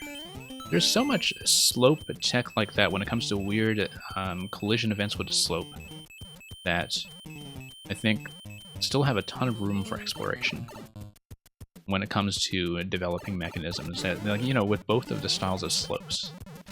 There's just something... Okay, we need to have some momentum here. This is a lovely little finish, by the way. That's a great way to end this. Assume, of course, that we don't trap ourselves, and even if we do trap ourselves, that's not such a big deal. But now you can see why everything kind of is set up the way it is with the screen boundaries to make sure the boos and the clown cars are going to be responsive on either side. Anyway, really great level. Really interested to see if you do decide to make a sequel to this with the 7-frame mechanism, how that's going to work. That would be absolutely fascinating. So, one of the best levels in Mario Maker 2, Tino. I do think that this is one that people will remember for a very long time. Thank you, Nickaboos, for dropping by. It is a great pleasure always to have the Maker in here with us. That's just, you know, how we take advantage of our access when it comes to 4YMM. So we're going to look at Gilmore's level next, which is going to be Pipeline Pumpworks. That's going to be about a 3% where Donkey Kong's toilet broke again. Go take a look at the plumbing. Many people don't get how complicated this actually is. Yeah, when it comes to how much debugging you need to do with mechanisms and how well you need to understand, you know, how to space things that they work 100% of the time. I think mechanism development in general is something that people will often see the result of without quite understanding how much can go wrong and, you know, how much constantly needs to be polished off and optimized when things like entity limits come into consideration. I mean, you know, the background stuff goes unnoticed, but I think it also makes a very clean experience for some of the background stuff to be hidden, so I definitely appreciate that the special feature in a level like that is to give you a behind-the-scenes setup room. So here's the lengthy description from the website. It says, Donkey Kong's toilet broke again after a few too many ketchup banana sundaes. Luckily... Ketchup and bananas? Really? I'd ditch the ketchup, I think. Luckily, Mario is a homie and decides to check out the plumbing. However, he will need to take advantage of the dynamic waterworks to make it out in time for Mama Luigi's famous spaghetti. So thank you for the follow. I would always be glad to have you drop by for either our viewer levels or catch-up sessions, because there's still a lot from your list, Nickaboos, that we have not played, and I'd certainly love to explore more of that in streams ahead. In the meantime, we'll take a look at Pipeline Pumpworks and do a cake hunt here in Gilmore's level as well. So we did feature some of Gilmore's older levels over the weekend stream as well. See if Pipeline Pumpworks acts as much of a reminder of his platforming style. Yeah, it looks like that's going to be beat dependent.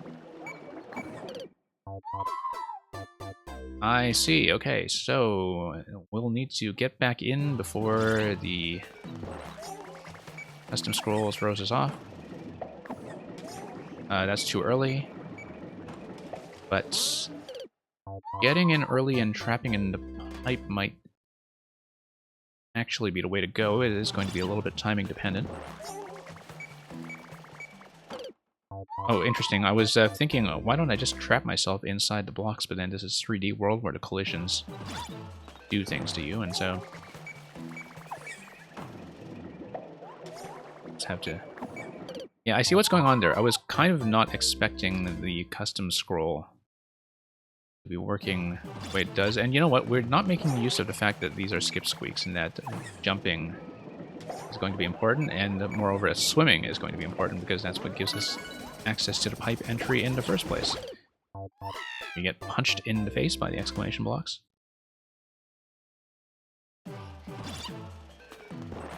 Yeah, it's going to be a bit of a wraparound. Up through the crates, which are going to keep us safely defended down there. Now it's telling us down. Okay, this is all going to be a little bit time sensitive.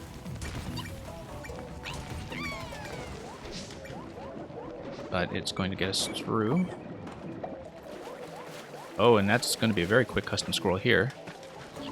Didn't expect that. Yeah, a lot of this is just going to be being accustomed to the push and pull of the level.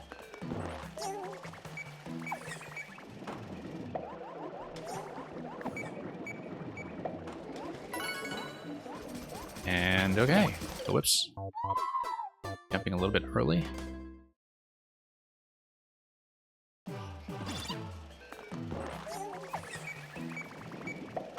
Oh, whoops, wrong way. No, that was just a missed input. I was trying to swim upwards, and that did not go at all. Yeah, really fun to play around with the rising and falling water mechanics. This was kind of the notion behind the first thing that I made in a 3D world style in the first week of release of the game was I immediately found that clear pipes plus the rising and falling water level is, well, some great fun that you can have with 3D world style. And it's nice to see this make a return in a much more focused format than what I was doing in this level by Gilmore. So. Okay. Need to stay low there. And, need to do that segment a couple times to figure out the best way to accurately pick up speed. I don't need how the 10 coin kind of reveals the arrow.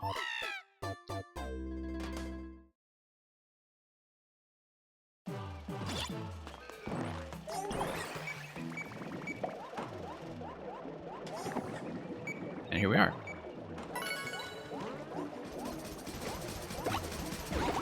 Okay. Have to see that timing the first time, and... whoops. Still expecting to have a jump available there, and I just was not watching the water level very accurately.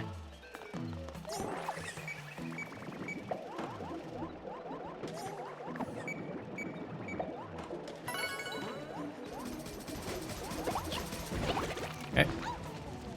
Always finding that timing there as we get up to this leftward exclamation block. Timing feels a bit tense every time, but I think it's becoming a little more reliable.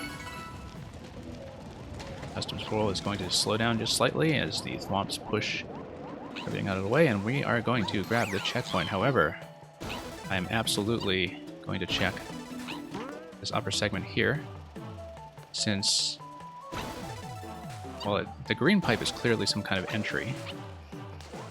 But if we get bounced upwards, we lose our access to it. So, through the green pipe. And that's going to give us the 4YMM room. Does the 4YMM room give us anything else, or just Meowser? Okay, that's interesting. I wonder if this room will give us anything like a POW block or some other means by which Bowser can be taken out. You'll notice down here, for instance, that we have the brick blocks. Oh, it's multiple Bowsers, okay. I'm just going to check this somewhat thoroughly to see if there's anything that is potentially spawnable. I think it is just a lot of Bowser spitting at us, though, and it's just going to be a 4YMM room. Like how the pipe junctions are decorated here. But yeah, okay. No particular secret beyond that. Just Bowser celebrating. Okay, gonna wrap around. Okay, that was a little bit ambitious on my part, but it is right after the checkpoint and does not feel too bad.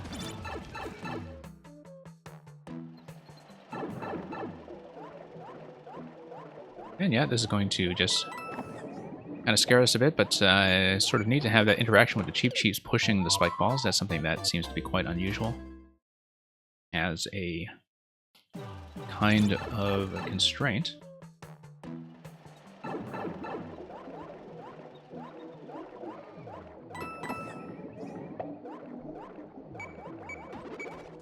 But yeah, hoping to get all the remaining cakes. Unfortunately, I don't know how long I can run the stream. We can then probably only go for another hour or so, so we'll have to finish the remaining levels in that time, and otherwise continue this in a separate session.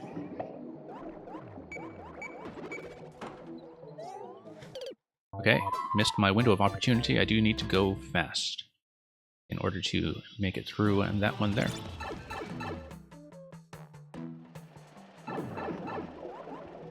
So yeah, we'll see how we do for time, because the things that are remaining are a music level and a puzzle level, so far as I know.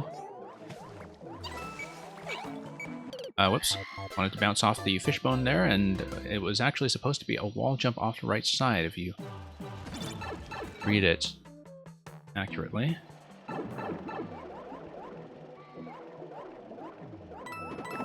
But we'll just try it that way.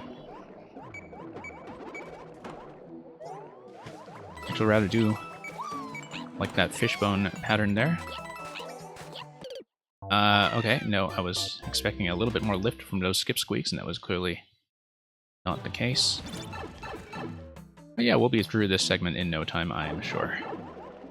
Just need to be a little quicker and more impulsive than we've been thus far.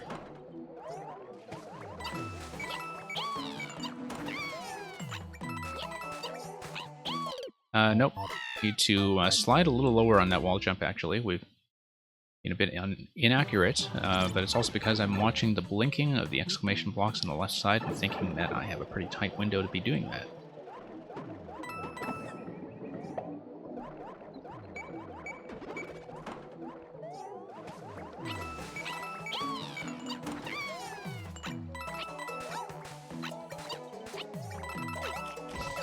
Okay, so far so good. And then water's going to come up for us, and then we swim. That sudden rush of the water level, something that's kind of unique. It looks like spin jump off the wall is not something that we can do in 3D World. It's a NSMBU trick, so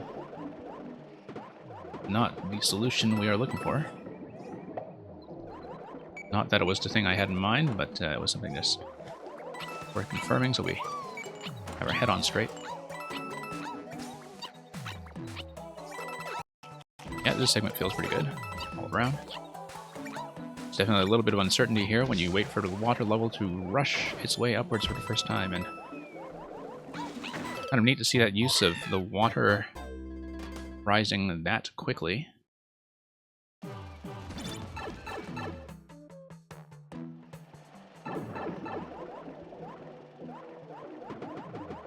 As if you look at a water level, yeah, it starts in a sort of middle position, falls all the way down.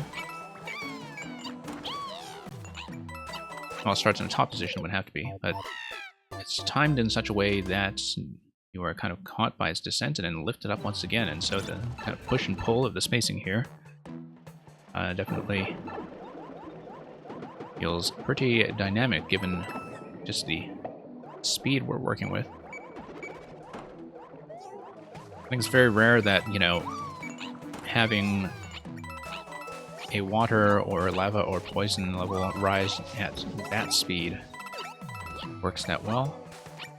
But here in this vertical layout, where we have plenty of platforming space to work with, and this great sense of continuity, I think, is something that is working out in the level's favor. So let's tap this. No sign of what the cake challenge will be so far. Or indeed, how the cake will be designed in the context of 3D world. But might be checking some of the pipes here. I wonder if it is going to be a secret entry pipe or something a little more conspicuous.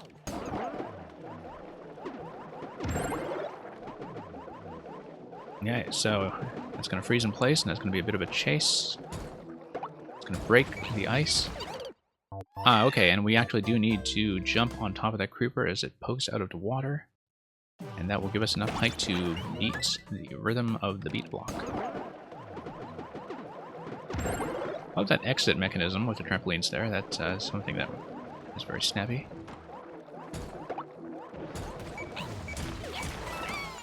Okay. Once again, very dynamic.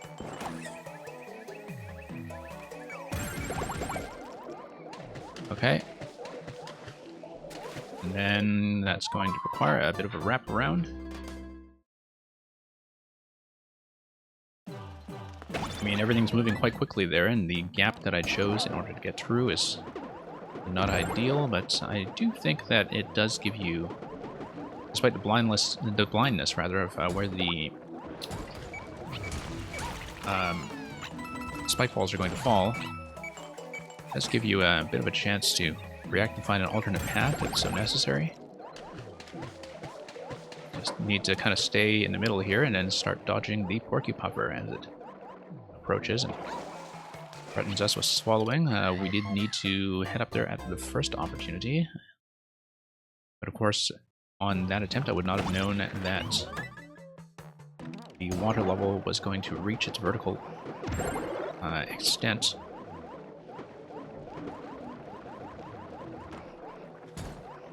Yeah, very interesting to see how this is built in general in terms of clearly being constructed around using the left and right halves of the vertical subworld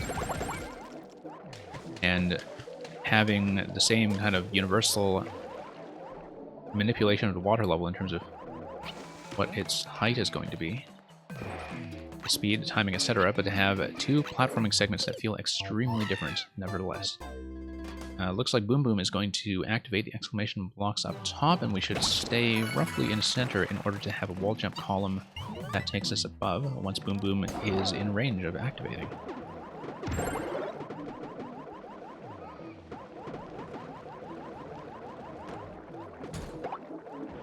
Interesting little smush on the pokies there. Just paying a little more attention to that this time just to see what that's all about. We were too slow.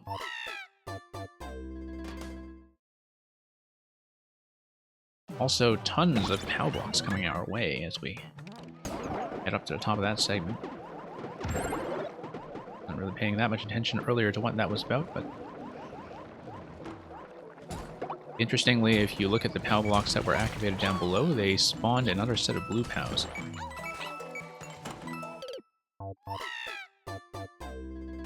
I think that might just be an animation effect in some ways. That's by hitting the red POWs, you have a state change, because I don't see anything that would actually activate the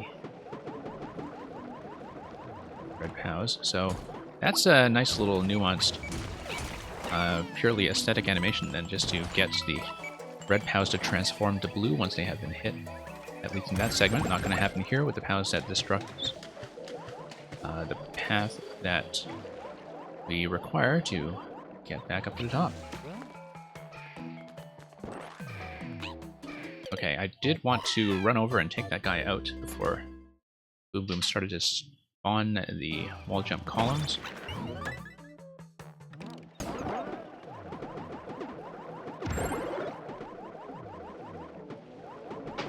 And yeah, let's move on up. Oh, whoops. Just a little bit off center there.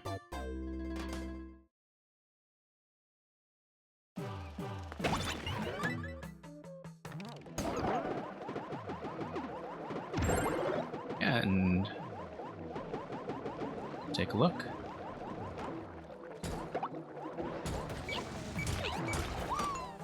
Okay.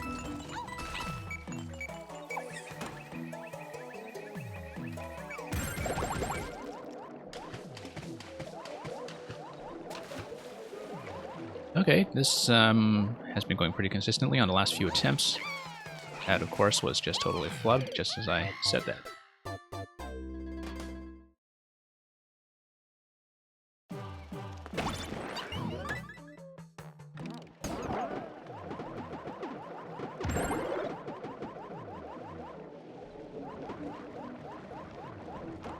Okay. Everything here feels pretty reasonable. Making a lot of very avoidable mistakes, but overall, despite the speed of the camera positioning, yeah, it feels pretty well tuned. Oh, didn't expect Fireball to go that low. I was hoping I would be able to sneak under it, but I think I'm just kind of underestimating the Fire Bros in general.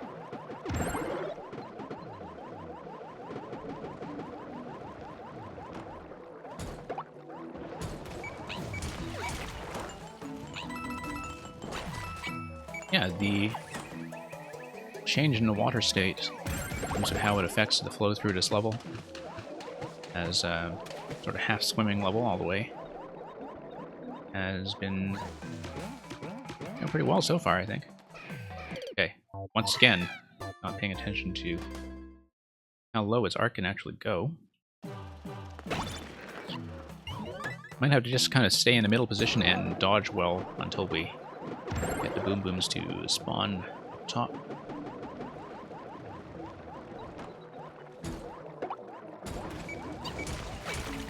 Here we go.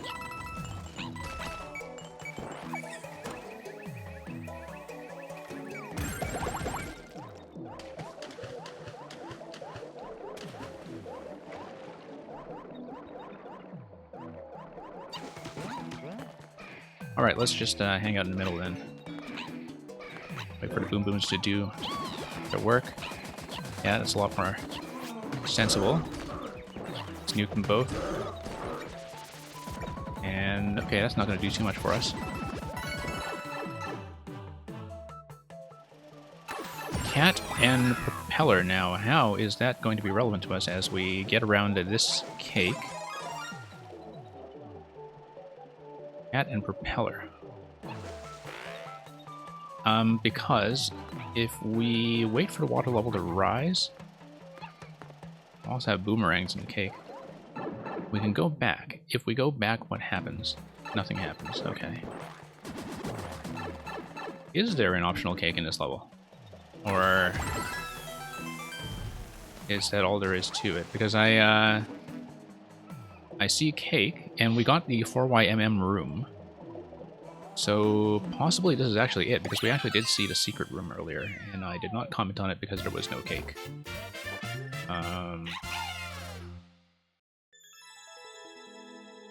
Yeah, but we got the secret room, so I think that maybe counts. I'll have to maybe clarify with Gilmore afterwards to see if we missed a separate cake room, but we got cake, we got 4YMM. I think that's pretty much all we needed to worry about. So that's it for Pipeline Pumpworks.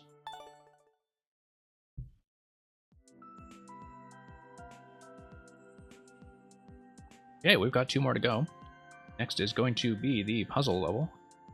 It's rated on the difficult side, but that will be something that isn't reflected in clear percentage when it comes to puzzling. We'll hopefully be able to get through it somewhat quickly. And yeah, permuting perspectives, here it is. So like I said, no guarantee that we'll be able to finish the 2 remaining levels with the cake hunts given the time we have available.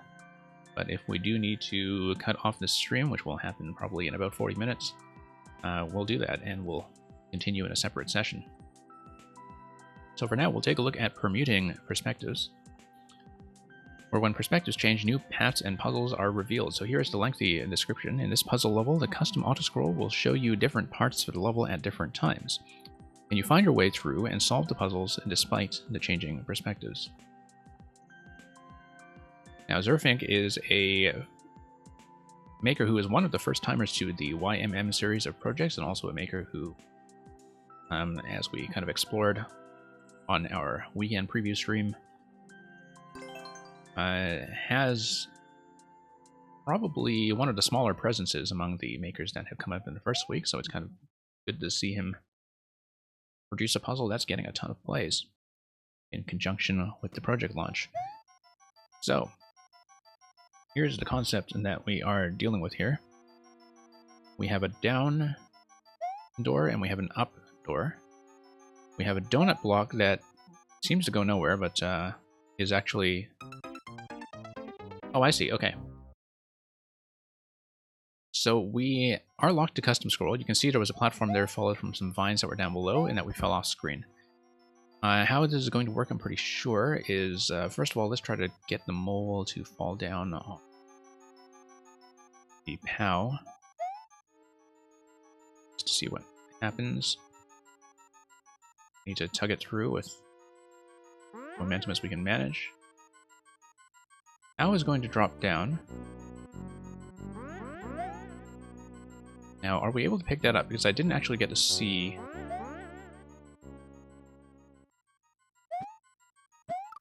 the bottom layer when we spawned in, so I think we actually do need to move the camera using the door spawning position. Yeah, that's a kind of series of platforms, so even if we do drop to POW, that's something that we manipulate. Okay, so here's how it's going to work, is that if we stand in this position, and then we move over, eventually we'll get the POW drop. So let's move the camera down to see where the POW pickup is going to be. Yeah, because that moves the camera down, and it gives us something that says up. And we better see what's that one block is going to be. It looks like it's could be a vine, could be something else, but it looks like we have access to the POW drop all the way here to the right. So we'll have to think about that, because I think that if, for example, we had an object like the shell that we took back up with us, that throwing it from a certain position up top is probably going to give us access to that block. So for example, if we did this, it would be in the wrong place. But if we stomped on it again and threw it off the right side, maybe it would be from the right place. So we came off here. Nope. Just trying to think about how we might position it. Such that everything kind of falls off on the right side. Yeah, it's not going to be through here. Oh, whoops. Didn't expect the shell to just hit that all of a sudden. We did, in fact, manipulate the mole position. So we'll just need to redo this. Hang on.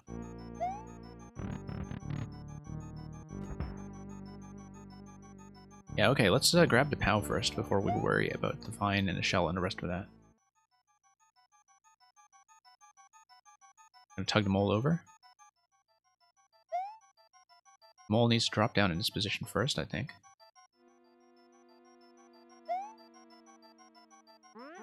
There we go.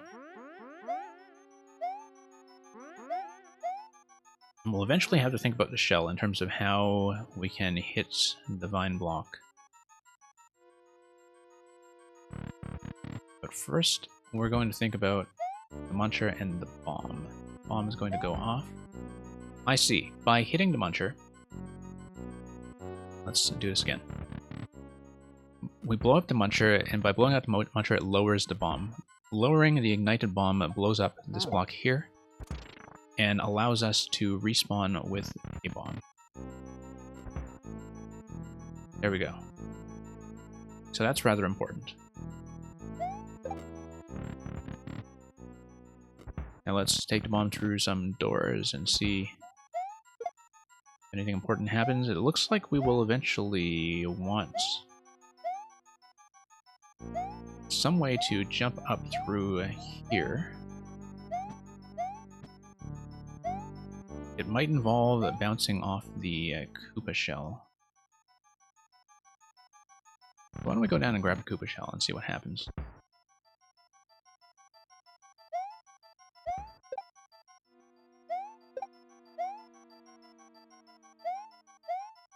Okay. Don't really know how the vine down there is relevant yet. Something we'll have to think about for sure.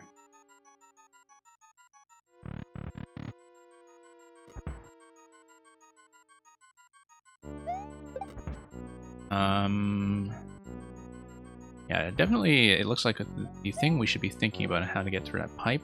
We haven't gone through the up door from the opening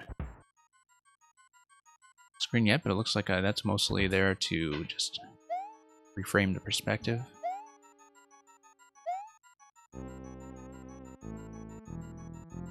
So yeah, objective right now should be to get through this.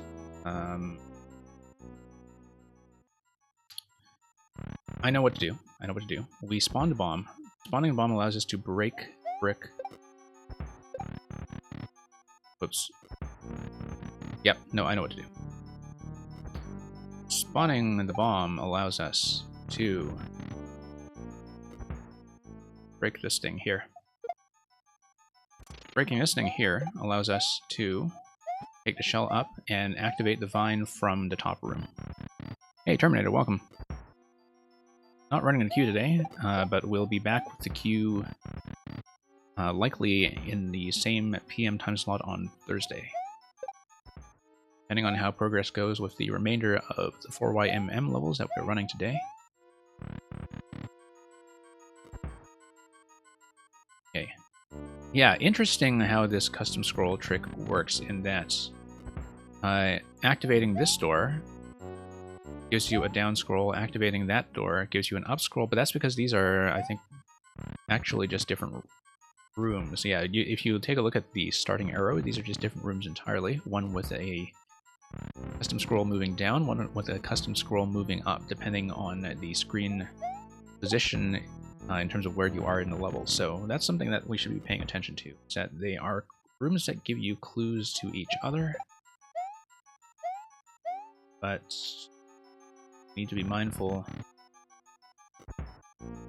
of the fact that breaking block there, for instance, isn't necessarily what activated the entry pipe. So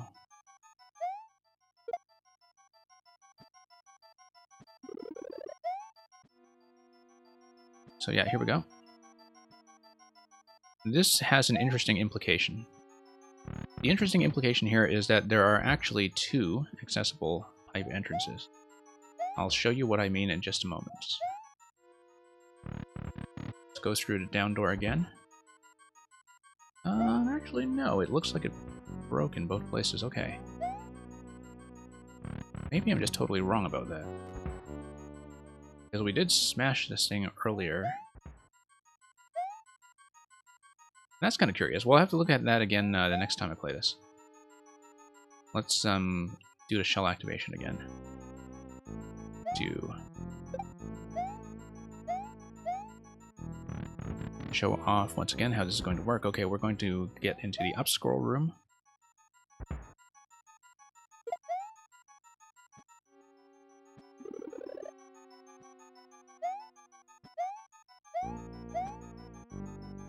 And we're going to come back here. Gonna give us the first checkpoint. Yeah, so there are two pipes you can see that both enter this room, and that's how that is controlled. It doesn't matter which of those... Well, I mean, you would always have to take it through the custom scroll room that takes you upwards, but basically that's how the illusion of those being the same room is regulated. So it definitely looks like there is going to be something involving on-off here that we will eventually need to activate. We'll just have to pay close attention to the one-way panels and the donut blocks down here, and what this is eventually going to do if there is, in fact, a pipe spawn. So. Okay, so it looks like there is a thing that says left. The down flop is a side flop. Okay. So we'll jump up through this platform here. And that's going to do what for us? Okay, that's a seesaw balancer. That's kind of important.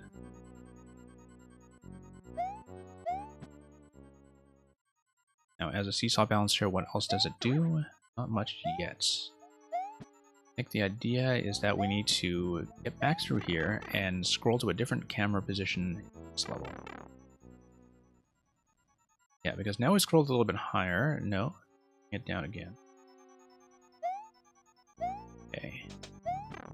Just have to do this kind of initial inspection pass. So this arrow is telling us bottom left, and you have that block that is activated there as well.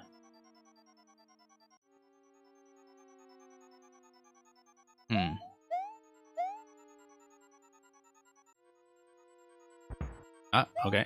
That's something. That is definitely something. Now watch this. What if we put this down to load the seesaw and spawn something on this side? Cow block. Great. Cow block. The swamp is not actually over a slope, is it? So, but we can throw into it.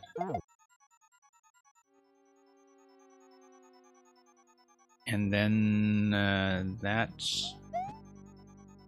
destroys the swamp. Then I think what needs to happen here is we grab the power block, we go back through the pipe, come back down, take out the swamp. Okay. I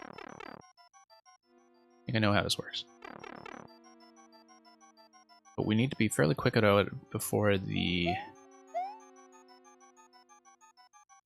pipe entrance goes off screen. We need to keep it on screen in order to make this happen. Oh, whoops.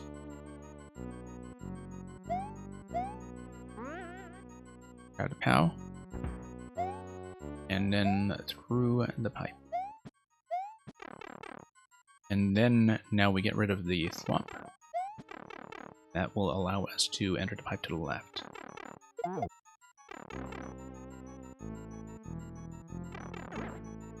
Okay, so we are now here.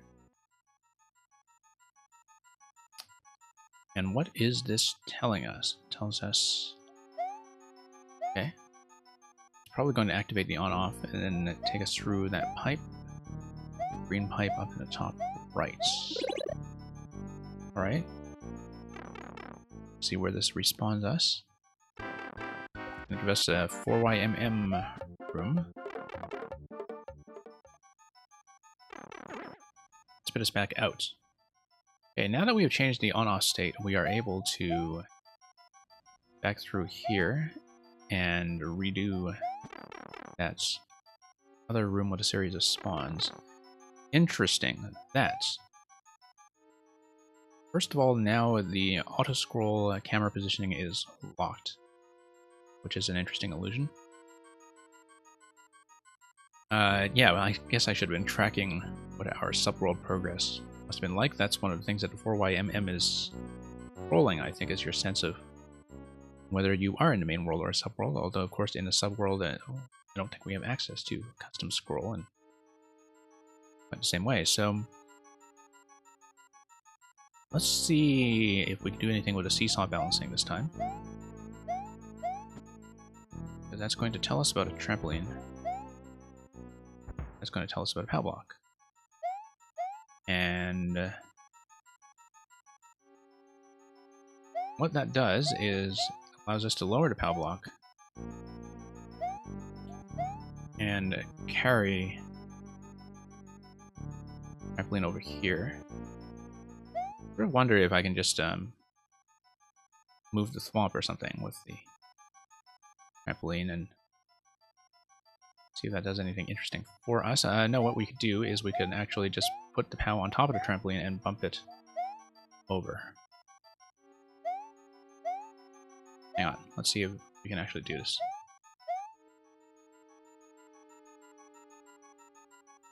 Okay, let's just soft drop stuff. Drop the trampoline here. Drop the POW on top of it, which should take out over the bumper as soon as we raise all of this. Not quite.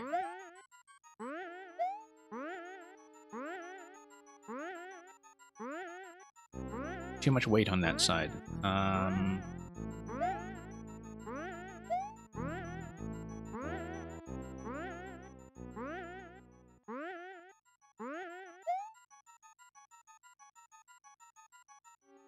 Okay. It could be once again that we need the... Whoops. Mistake.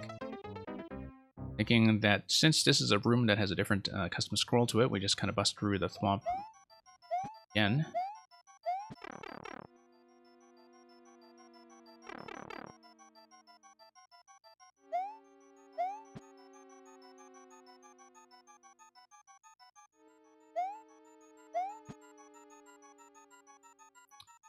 And okay. Yeah, we'll just do the same interaction as before.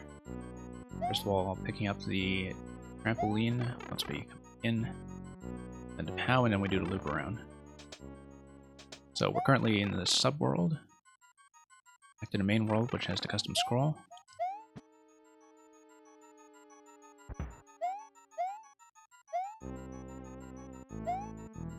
Okay, grab this. Go back around, grab the POW. Then we are going to be back in the subworld. Yeah, being able to track that kind of thing, I think, will definitely make a big difference. Ah, too late. Hang on, I need to redo this.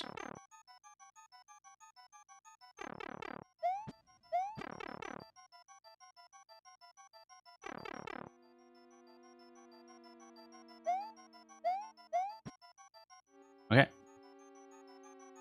I'm gonna go for that POW access once again.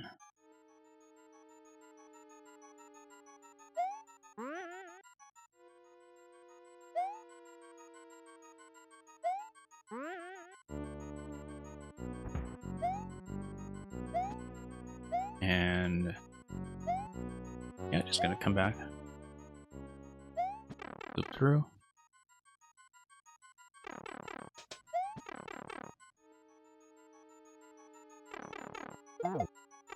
Get through quickly, and then that's gonna bring us back to this subworld.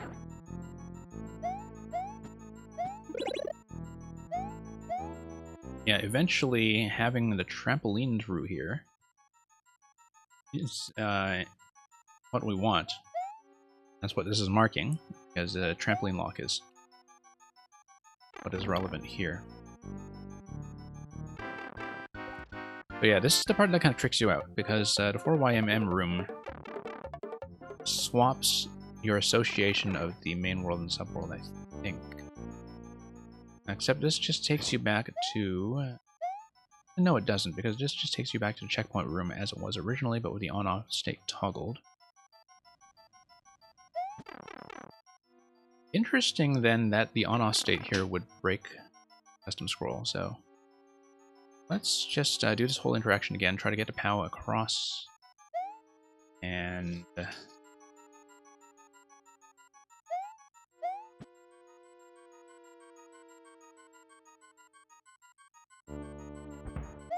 yeah, very interesting mechanism. We can actually just bump the thwomp somehow if... No. You need to grab the POW from the other side.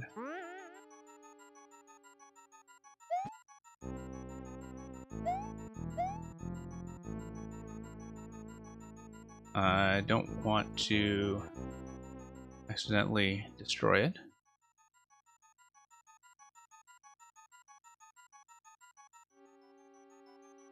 I wonder though if I can just do a straight up throw here, like if I weigh down this thing. Let's check the height on that POW. That's too high. But if we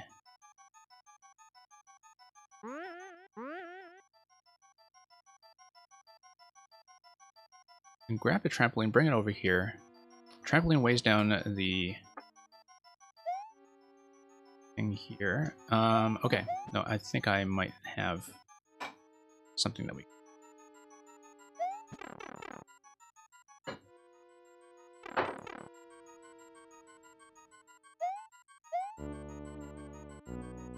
Okay, climb back around.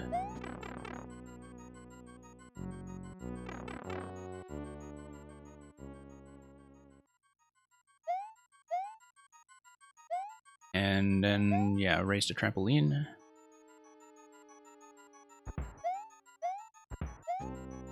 Now, we do know that we can, in fact, take the trampoline over if we weigh down right side with the POW block first.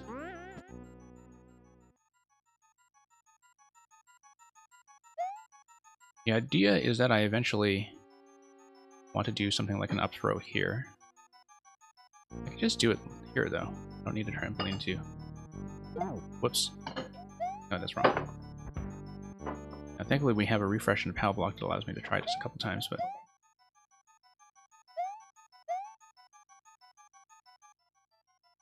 No, hang on. Because I'm thinking that if we just kind of throw it straight up the middle, stomp on this thing, that we might have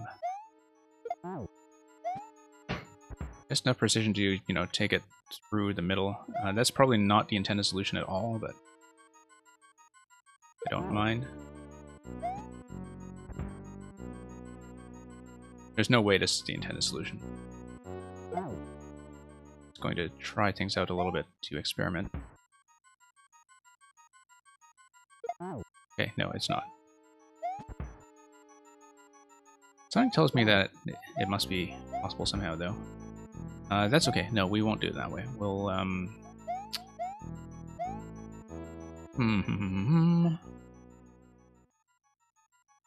we'll do it this way. No, the POW block, I know how to do it, yep. Going to weigh this down such that we have a platform.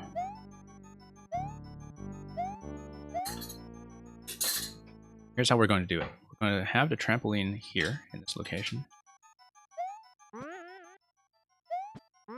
Going to drop out, hopefully on the trampoline.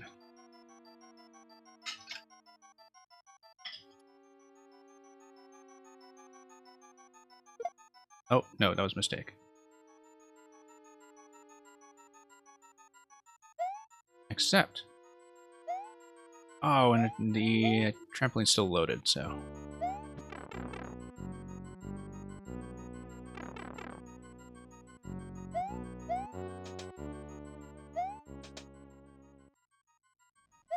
Let's go back.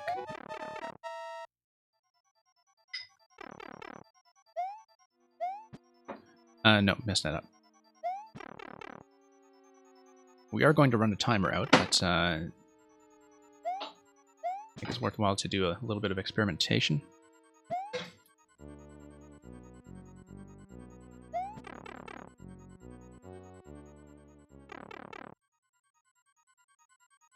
Okay, so we are going to spawn the trampoline on the other side first of all. Oh no, no, we're already in the power room, okay.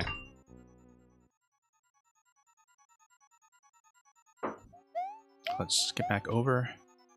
No, we want now to weigh it down.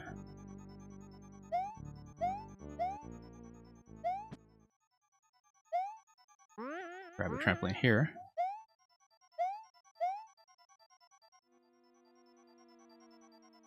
Let's move some of this out of the way. Well, what if we have the trampoline in a sort of medium position here? That.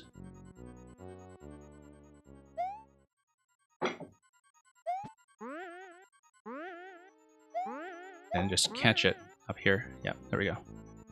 That's how to do it. That will allow us to get rid of the thwomp.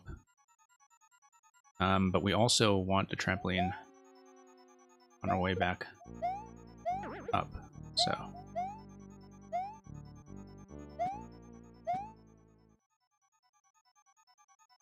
soft drop this stuff. No, ran out of time. Okay. We know the solution. We know the solution, so let's just do it efficiently. But the puzzle solution for this segment is clear. So, up first, trampoline.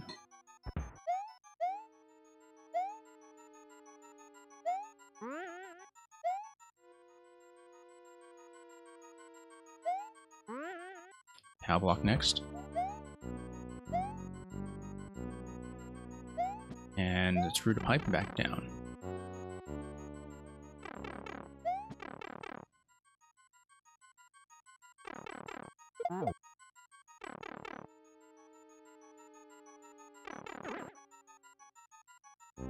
Okay.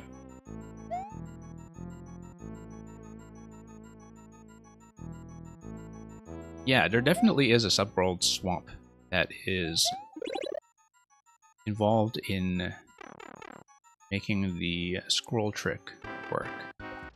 And I would guess, at a glance, that that's also how the secret is going to be structured. The thing that's sort of a giveaway about which position we're in, though, is the checkpoint flag. We know that is the same checkpoint flag because it's the only one we have touched. Let's try to puzzle at how the custom scroll is being manipulated here.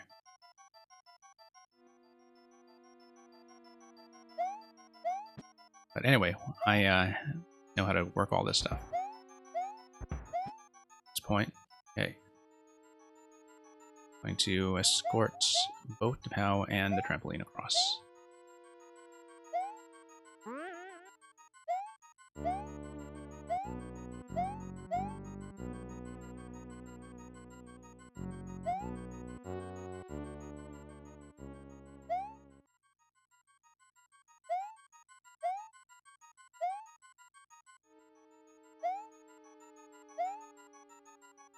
Oh, wanted a little bit off center.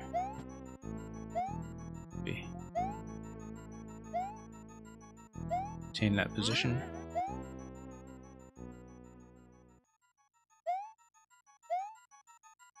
No.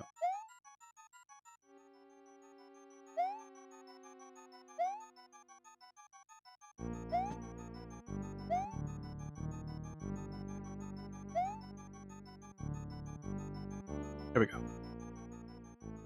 Now we soft drop the POW left side of that. We're going to catch it.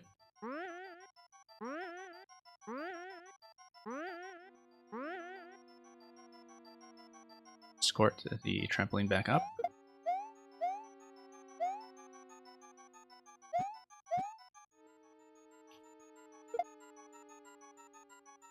Not run into the thwomp, because that would have been a terrible way to go.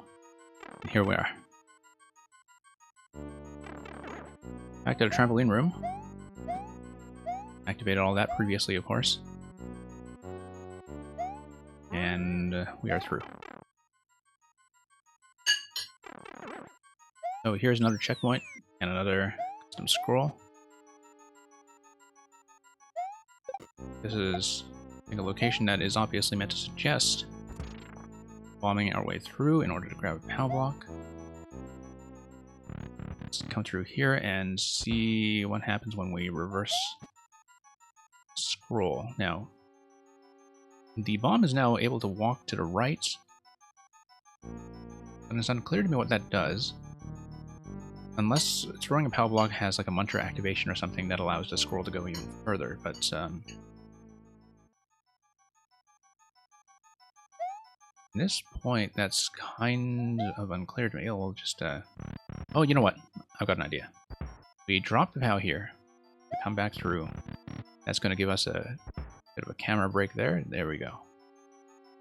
Very nice. And then now we stop the bomb and then do an up throw.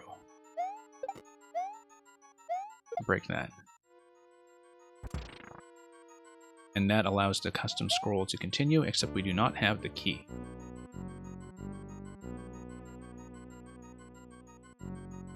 So I think at this point we need to get this door again, and with both spots broken, perhaps there is something spawn blocked that is holding the key.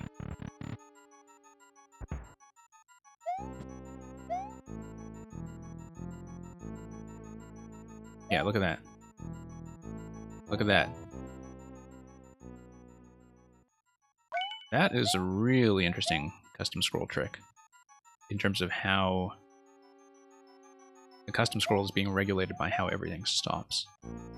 I sort of want to grab the bomb to get through the key door just to see if anything happens. I feel like that's going to be a disastrous idea, but it blows up, and it blows up. Okay. It was worth a try. We were right after the checkpoint anyway. And I actually do want to try that twice in case there is some kind of secret that is involved with escorting the bomb over to the next segment.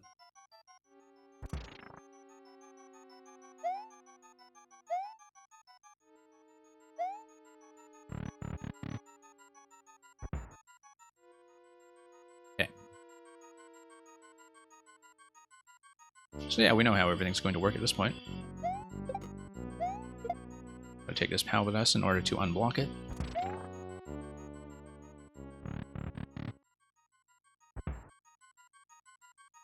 Custom scroll is going to take us down. No, too fast. Going too fast. We do need the platform to pop back out first.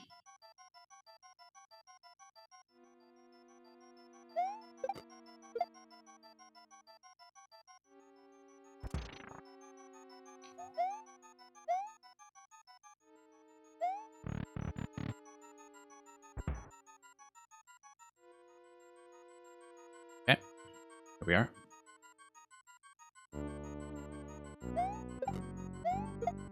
Break that.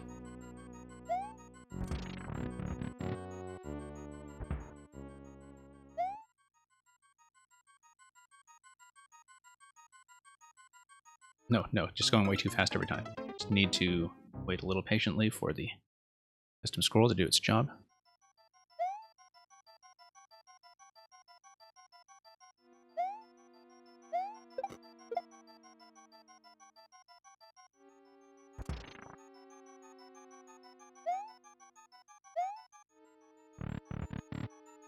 No, wrong.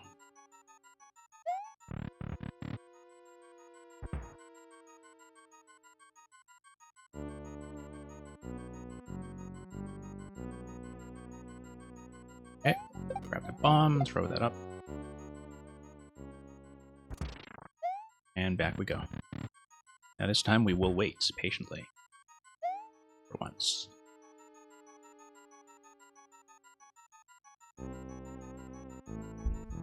And then let's wrap around and grab the key.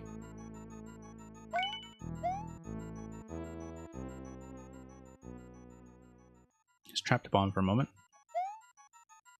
Have it by our side. I'm going to take the bomb across the key door just to see what happens. Might be nothing, but we never know. Yeah, look at that. That totally is a bomb lock that gives us an extra door. And that's the cake room.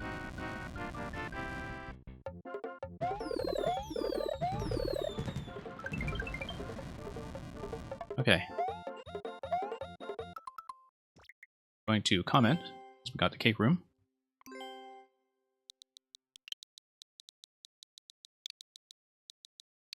A permutable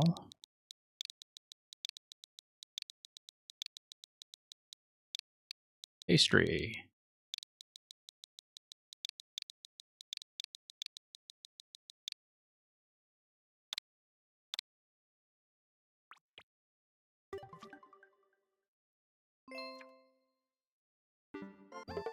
Okay, let's not die to the burner, because that would be absolutely terrible if we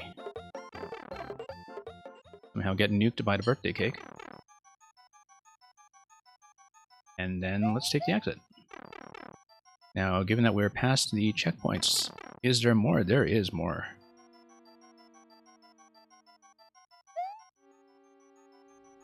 And yeah, it looks like there's a bit of a swap here, taking us to a totally different checkpoint. And it looks like we'll need to, this time, recall the similarities between the original layout and what we're looking at now in order to finish. Now, yeah, from what I'm looking at, unfortunately, it looks like I will not be able to get through the whole set. We'll have to save the last Sorcerer's Apprentice level probably for another time, but let's try to get through this. And yeah, after we activate the POW, that is what allows me to run the mole across to the other side, so. Now, P-switch. How do we get the P-switch? Looks like the way to get a P-switch is by us having the mole run over. Well, in any case, we'll need to allow the mole to run.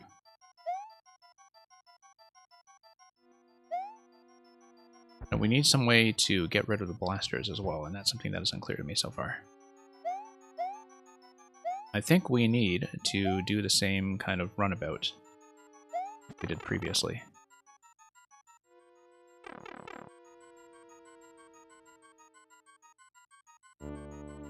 Except we can't because of... Wait, this is working. Okay.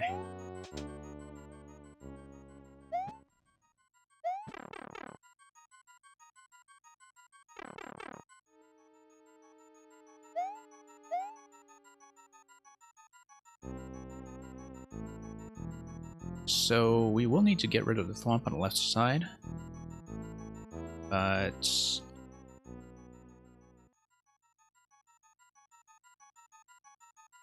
yeah, we will need to get rid of the thwomp on the left side using the POW. So you need to think about the logic of how this is going to work. The logic of how this is going to work is going to be quite similar to how we managed to get both the POW and the trampoline across the first time.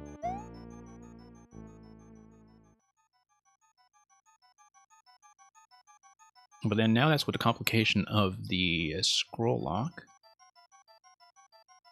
So how do we get both the POW and the trampoline back? That's the question.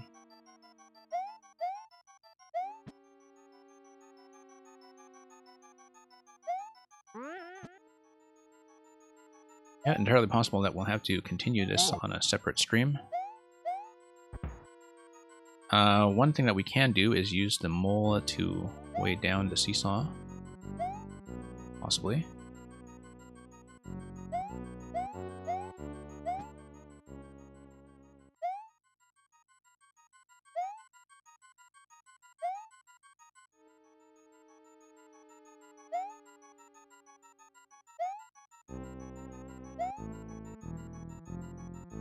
Okay.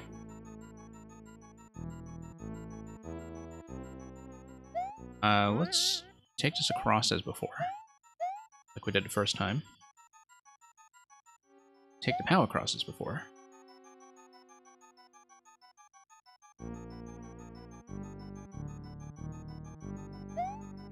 Apply the same method, except we don't need to do it that way because we now have that platform available on the left, on the right rather, since we moved the camera.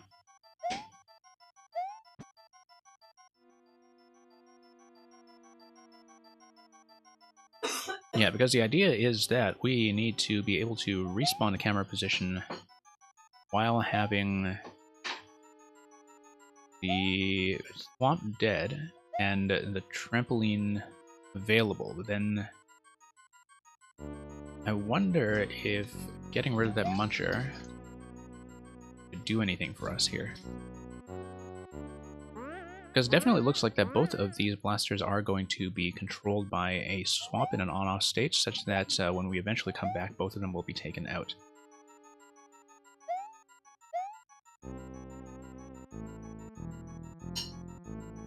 The question is, how do we make this interact with this room here? Now, if the timer runs out, we are going to postpone this and continue on a separate stream, just as a matter of time.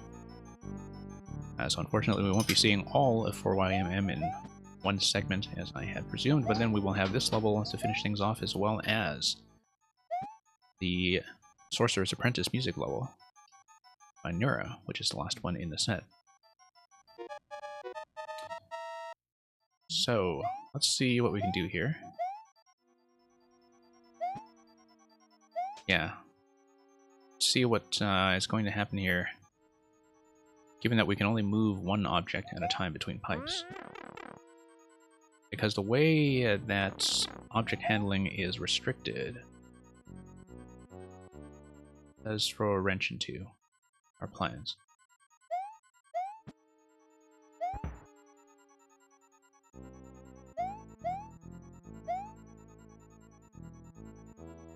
Now the question is, if we take out the thwomp immediately... Well, let's grab the trampoline first of all. Oh, actually no, you know what? I'm not thinking about this properly. Because this is based on the custom scroll rather than the screen boundary, what happens if... Take this guy out. Yeah, we still run into the screen boundary here, and so... It's going to be an issue.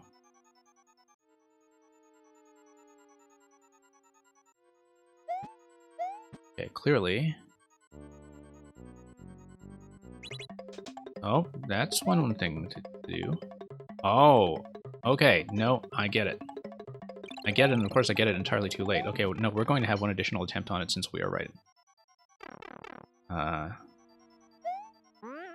Yeah, no, I get it. I had to watch the mole pattern. Because we needed to drop an object down here. Proceed. Okay. We have the solution, but we are out of time, unfortunately. So.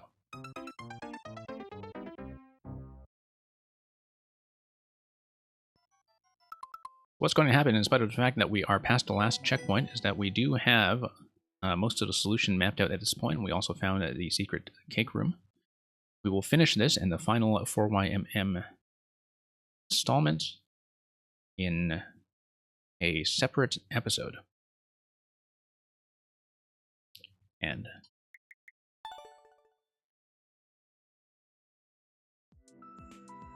yeah, that's what happens when we, don't start at our usual time, but rather a bit of an hour or so later than expected. And also, just given the amount of time we spent barking up a wrong tree for the secret in the Bufflin level earlier on.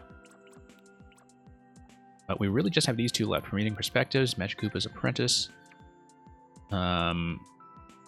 And we'll do the cake hunt in this one, and also the completion in both in a kind of brief miniature episode. We'll run at the very next opportunity. So those of you who joined me to see all of this so far, thank you for dropping by, and thank you for sticking around for as long as you did. In the meantime, we are going to say thanks for watching. And yeah, we'll probably pick out some other stream to drop you into in the meantime. But that will be all from me for this segment. And as we search for that, I guess I bid you a good afternoon or good evening, wherever you are. Thank you.